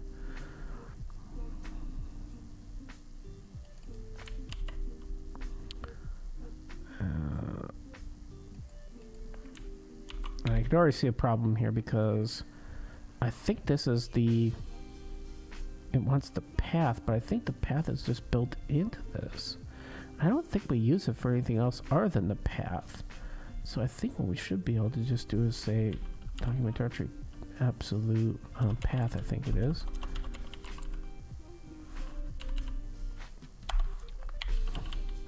And then I think what we can do here is just say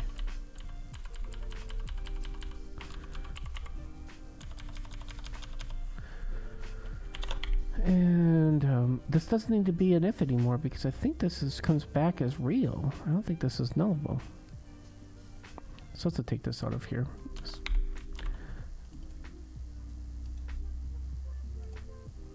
Let's go see.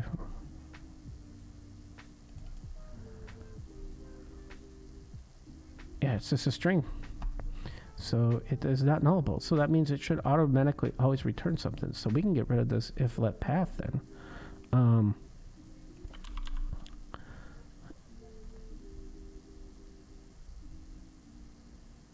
We should just be able to get rid of all this other code right here. And we should be able to highlight here and say here, and I'll say the directory is going to equal this variable.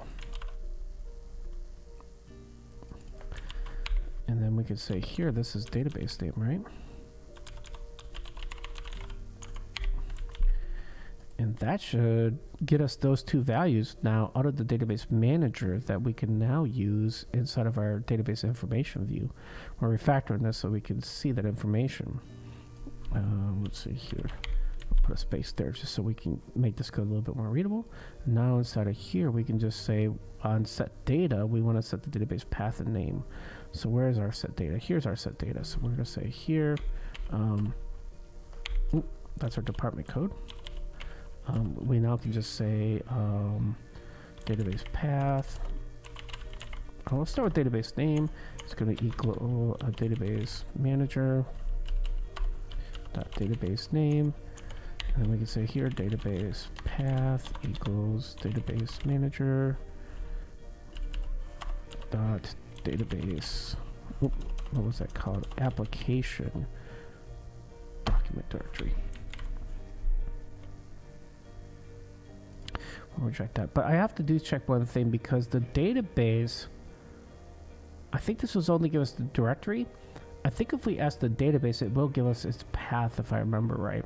So what I'm gonna try here is just say database dot path. I'm pretty sure that will give us the path of it. And we can we can also do this. So we could say if we can't get it, otherwise couldn't find database path.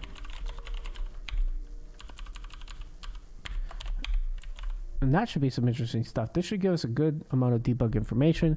Now, when we go make our database generator, we'll add some counts in, and then we'll be able to know whether or not the database generator worked here. So let's go to developer, database information view. So here we go. There's our database path. So if you're looking for the database, it's right there. And we know our database name. So this is giving us all the information we need so that when we're debugging this, we can go copy this field right here out, And I should make this... why is that not selectable? Do I just have to hover over it? It's not like let me select it so I can copy and paste it. That's what I want to be able to do is copy and paste it so I can get it off my computer and into the operating system so I can use it. That was the goal of this, which gives me that information now so that I don't have to go find this in the console at least. The only problem is, why is that text field not selectable? Let's go look at our code real quick here. Inside of our...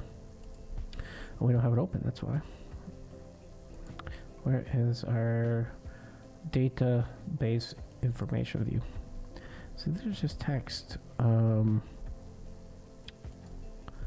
Is there something going on with SwiftUI where you have to make it selectable? How do I make text selectable for copy and paste? So that should just be built in, right? Or is there just or is there something I need to implement for that? That's weird. Because when I hold down, usually you would hold down the mouse and then start to drag in the simulator. There's no directive to make text on the copy-paste. You may use UKit. Wait, what? No way. There's no way possible this is the right answer. That's wrong. That is completely wrong. I will not accept that as the right answer. How to select text in iOS simulator.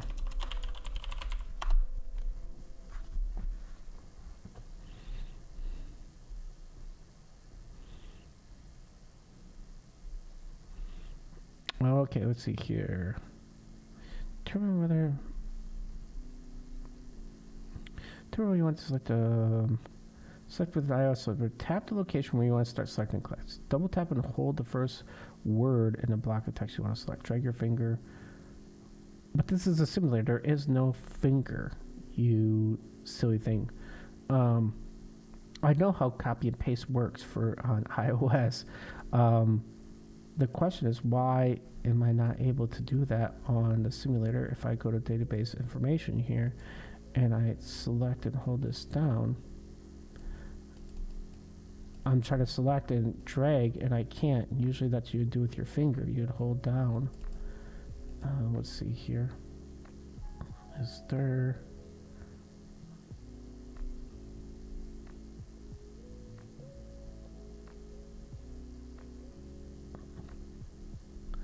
device, I don't want any of that. Hey, automatically sync pasteboard is there. That's weird. See, normally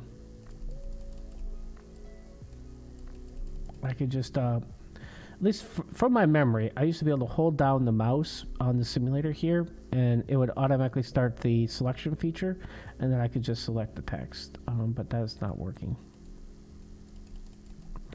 All right, well, I'm not going to worry about that right now. We have got, we know that our information screen is not working, which means now that means we can create repositories to generate data.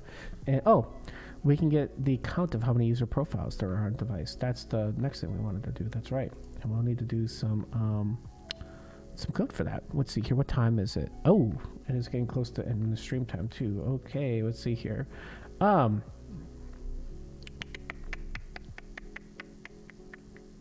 Where is my repositories at? They're under data. Repository. All right. We need a new function that returns a count.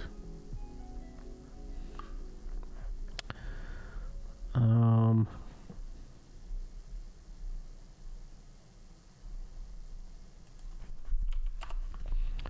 want to just say count, I think, right? Let's see here. User profile. Is this really...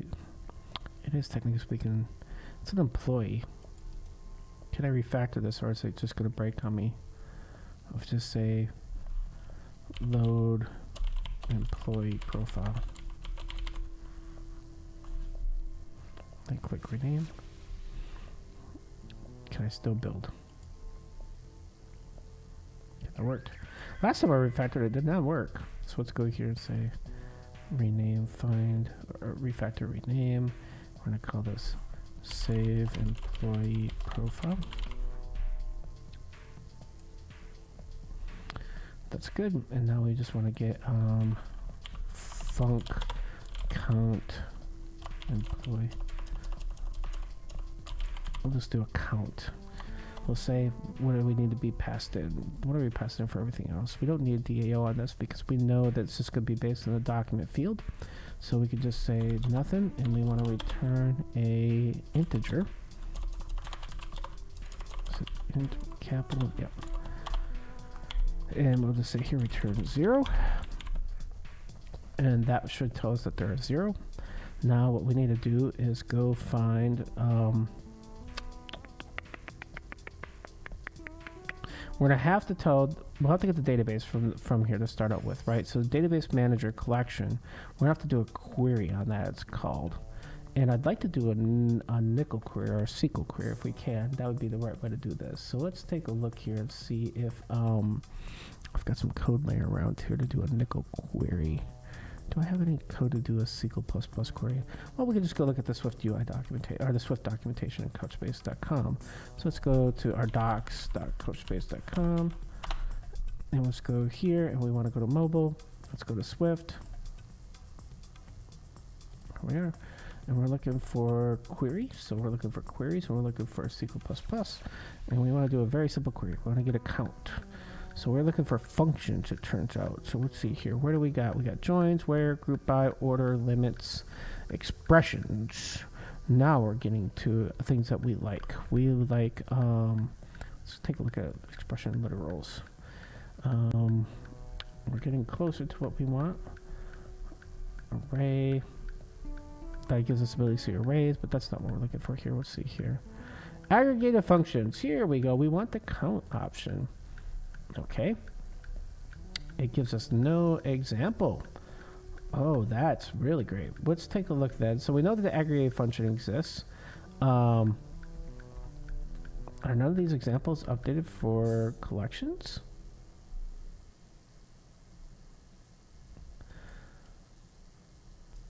Okay.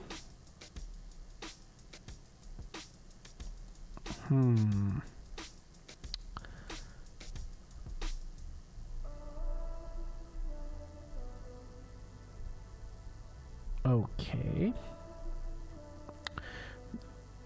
So this is what we'll want. But we don't want star. We're going to say, let's try to write something here. So let's see here. So it looks like the syntax for Swift though. I know the syntax for Kotlin. I can go look that up. But actually I should go look at my Kotlin code real quick here. Where is this Java learning path data? Let's go look at is it project repository that I have SQL++ in it? Let's go take a look here. Where do we get? Where's our count function? Save, complete, delete, count. We do a query builder. Oh no, that's definitely not what we want. We want an audit. Then an audit would be the one that has SQL++. We don't want to use query builder. That's the old way of doing things. Here we go. So it's saying database query, database quick query. This is what we want.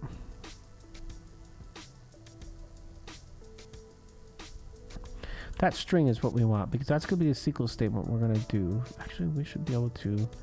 I wonder if I could just ask it to convert this. Now let's just do this. All right. I think we can do this. So believe it or not, this is all Kotlin code. I'm pretty sure I can just cut and paste this in and it's going to, for the most part, just work. That's the crazy part. Sorry, just checking the stream here to make sure we're still up. And so let's go here and check that out. So if we go here and say, hey, where's our count code here? So we should be able to say, let's add this couple lines of code in here. Let's see here. So we're going to say, well, we got to get the database pointer, so we'll do that in a second here. But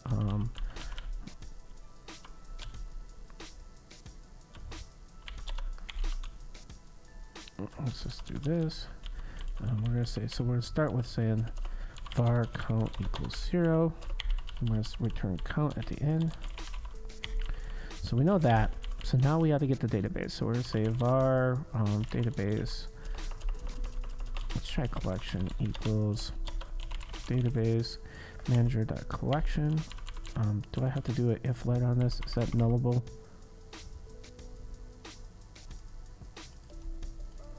Is this nullable? It is nullable. So we're going to have to unwrap this. So one second here. So we're going to have to say if let collection equal this, then we're going to do the rest of this stuff in here. So then what we're going to say is that, is it at the collection level we do collection dot query?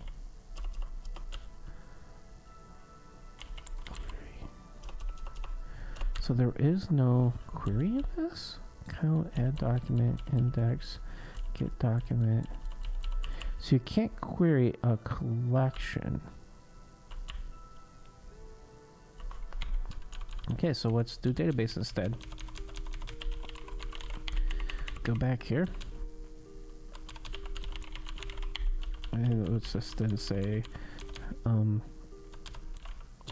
database, create query should be there. Yep. Okay, let's see here. And a document type would be, it'd be, what did we call the document type in the user profiles?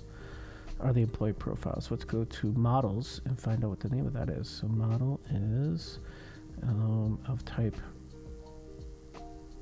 employee user profile. So we're going to say this.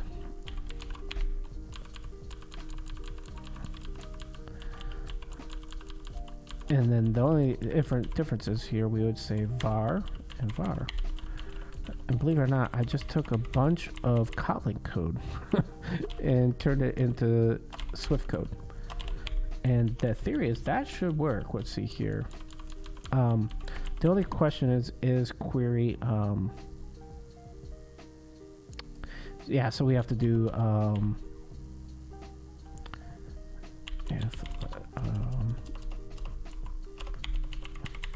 try.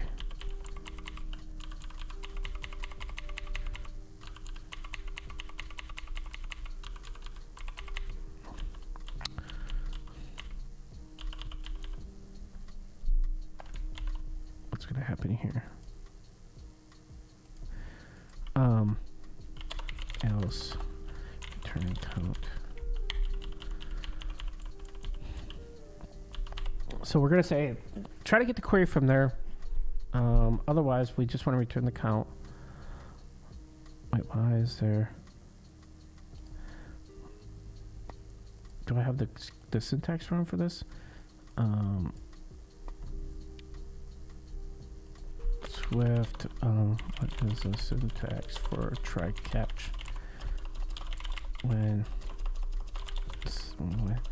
setting a value? Wait, our customer slate code should example should have this for us. What is it doing here? Let's go look at the mobile example code here. So where's our select? Yeah, we don't care about that. Where's our example of some real code documentation? So just like even the most basic. Oh, so let try here. Let query try. I bet you are they using the explanation point at the end of this? No, they're just saying let query try database create query. That's exactly what I have in my code. So this code obviously is not right because let me go check because it's not doing the else statement if this breaks. Try database. Yep. So we're saying here. Wait, I think they're doing a let query, aren't they? That's the difference. They're doing a let instead of a var. Let query equal try or this.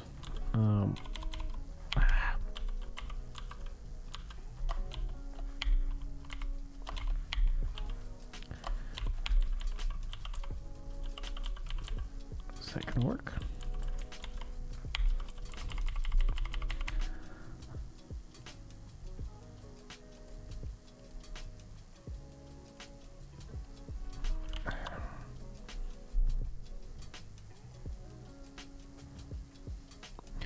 That's not what I want.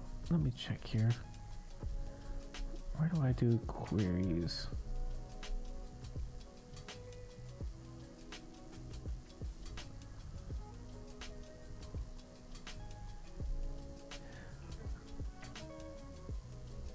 Oh, I gotta open this up. That's what I need to do here. Duh, idiot. We're saying if the query is succeeding, and then we could just say here, catch, and then we could just say return count, which would be set to 0. So if we have an error in this at all, we're just going to return that. So now we can say if let query here, we're going to catch that here. Let's see here. Now,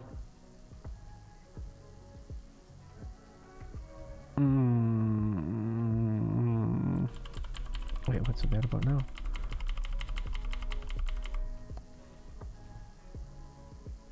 So we're saying var result.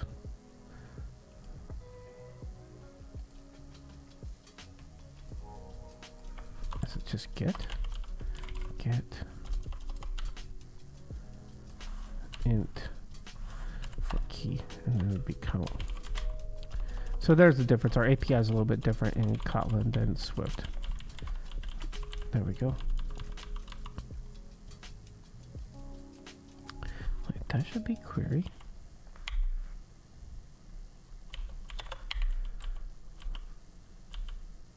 That should be right. So we want to first query it.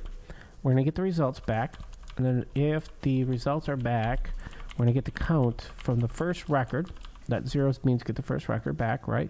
And then we're going to go through and say for the key, well, the key we set here. We set it as count right here. So that will be what gets returned back.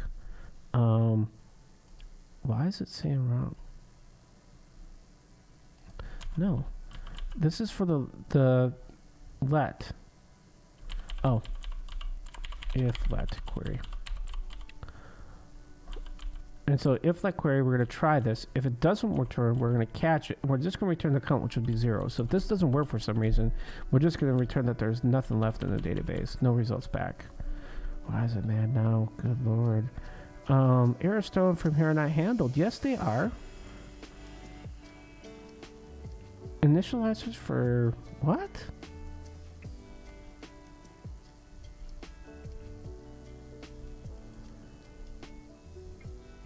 Try database. It's right here.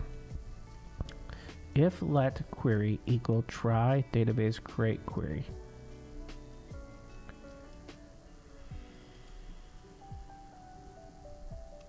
I'm just going to try hitting compile because this makes no sense.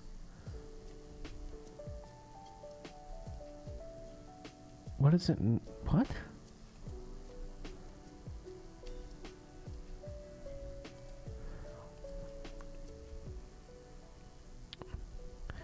If let query equal try database. Database is not null because I'm getting it right here. So,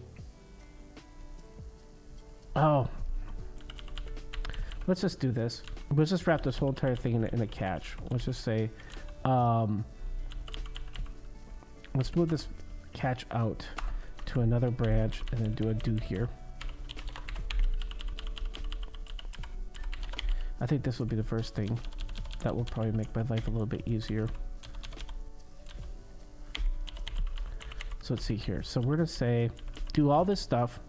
If this works, great. And if it doesn't, that's cool. We'll catch this, return this back. Now what do we have?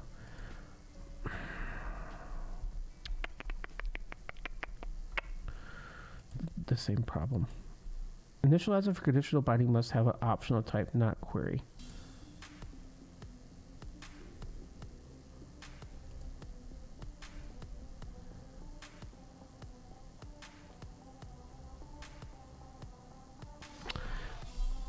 Don't know why it's saying that, to tell you the truth. I don't have a variable up here called query. Let me just double check that. So it just shouldn't care.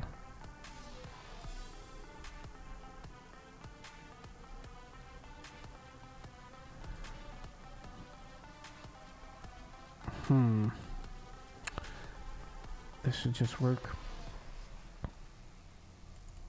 If let database.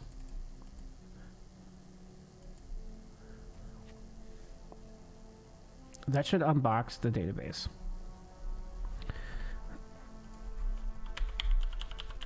Trying to figure out what line it's actually breaking on. So it's definitely the query. So the try.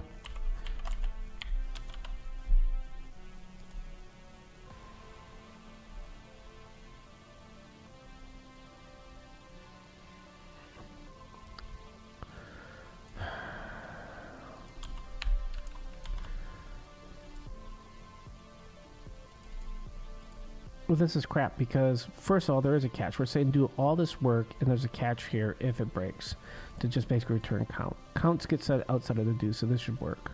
Just double check to make sure do is set right. So there's the first problem. Do is somehow out of scope of this. So let's see, where is the scope of the if statement here? Okay, so that'd be the if statement. That would be the do. That would be the catch. That'd be return. Okay, so that's the first thing.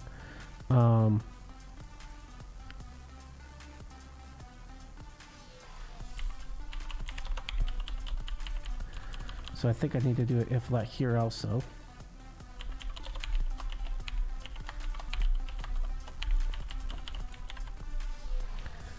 Oh, what's it mad about now?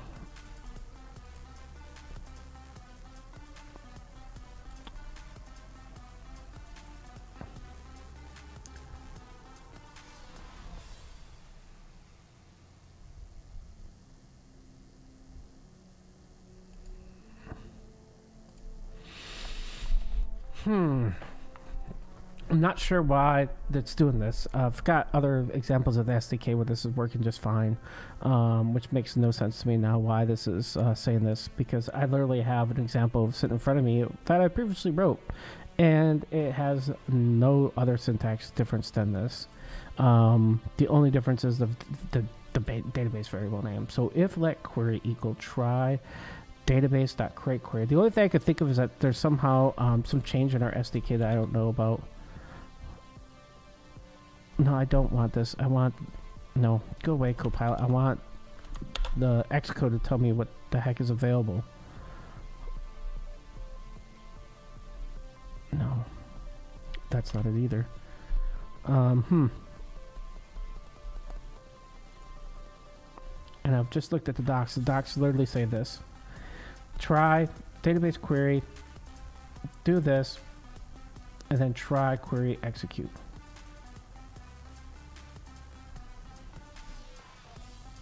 Let query equal create query.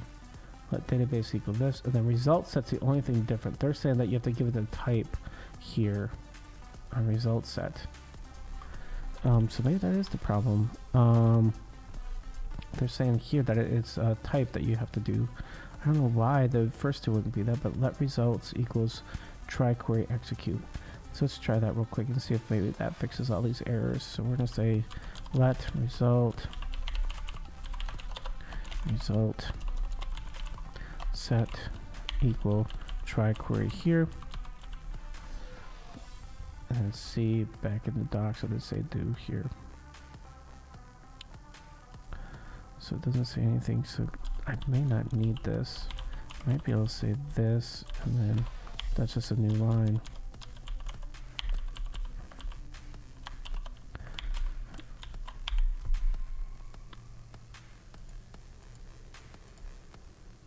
Reject.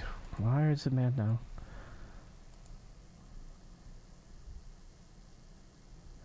Oh.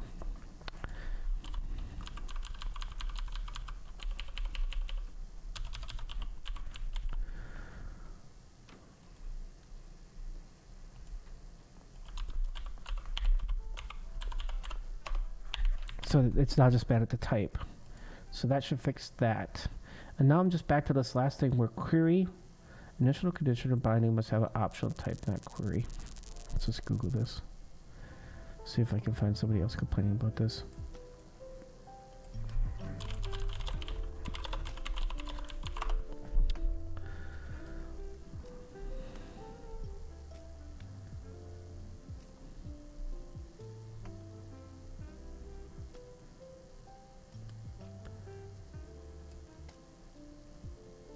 Saying that there's an option in it? That's not right.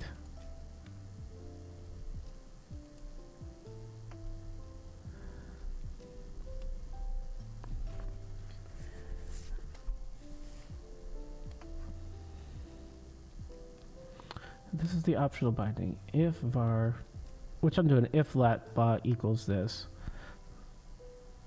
This takes optional.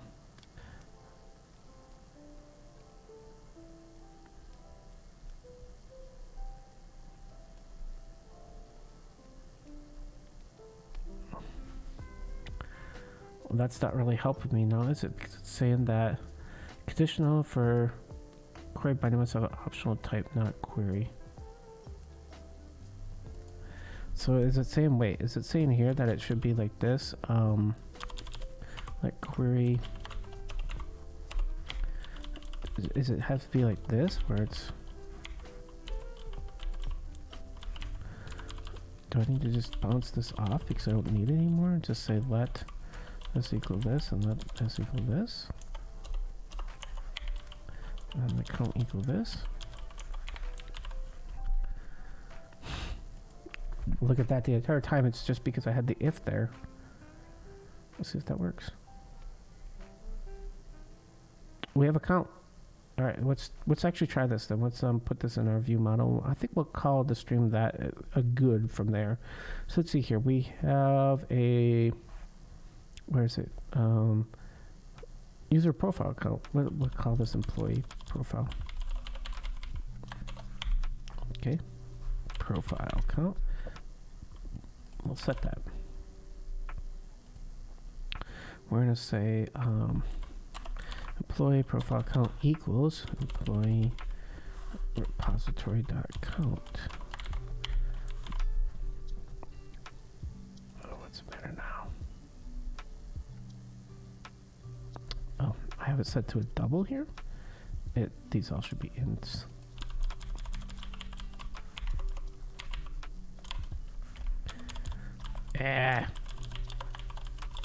No, I'm just typing bad.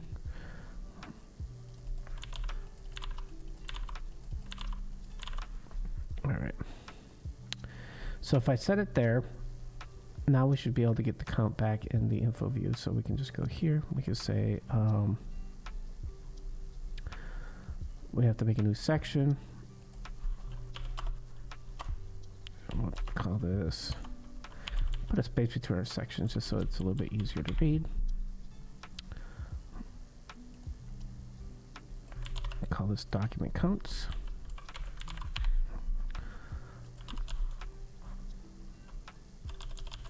Document counts.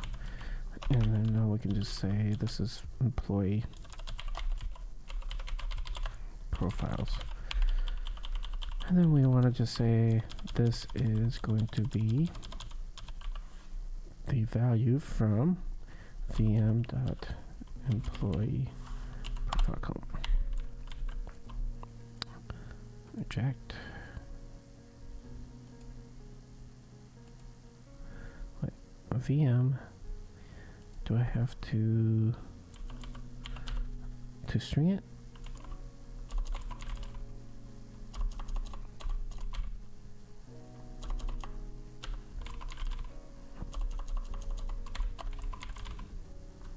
It should automatically draw integers, shouldn't it? VStack leading text is going to equal, wait, I have to do this.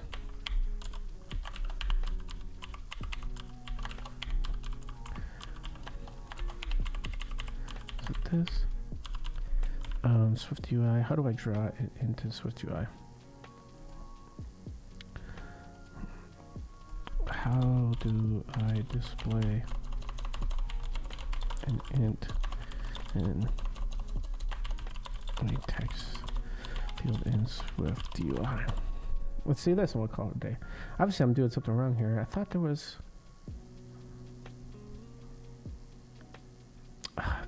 instead of this, it's too many different languages here, so that I lose track of. So they're saying that this is the escape character for it. Then you put it in parentheses, not the squiggly brackets. Okay. Let's run this thing and see what happens. I need to check this code in because this is to the point where I think we've got something we want to publish out there.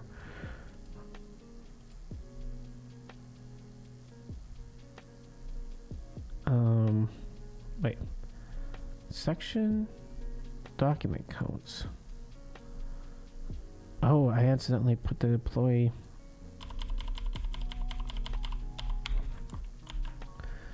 Let's try that again. Sorry about that. I accidentally copy and pasted too much. That's why I should copy and paste. There we go. But we got that backwards. It should be this should be the value.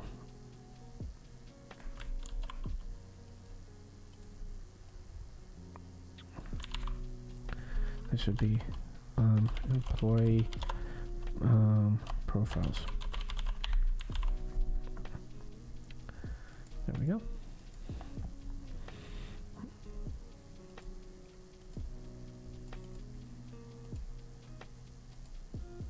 There we go. We have one employee profile in the database, and that is right. We've only made Craig so far. So this is literally all correct. Hey, you know what? I think this is a good way to celebrate the stream. We've got, we're not doing a query against the database. We've got a count back of how many user profiles. If we were to log in and make another user profile, we should have 2 then by theory, right? So this is, so how we did that again is we made this count function. We struggled a little bit here as we figured out that I didn't need the if let, just the let key query equal try query. We get back a result set, and then we just go through and find the count from that result set from the database, and that's how quick I can count how many employees there are in the database. And of course, if something were to break, I can't contact the database, I'll just say 0, and that's what we return. Technically speaking, this catch could just be blank because the catch will go past there, and we would just get the count anyways. So that is a not needed thing.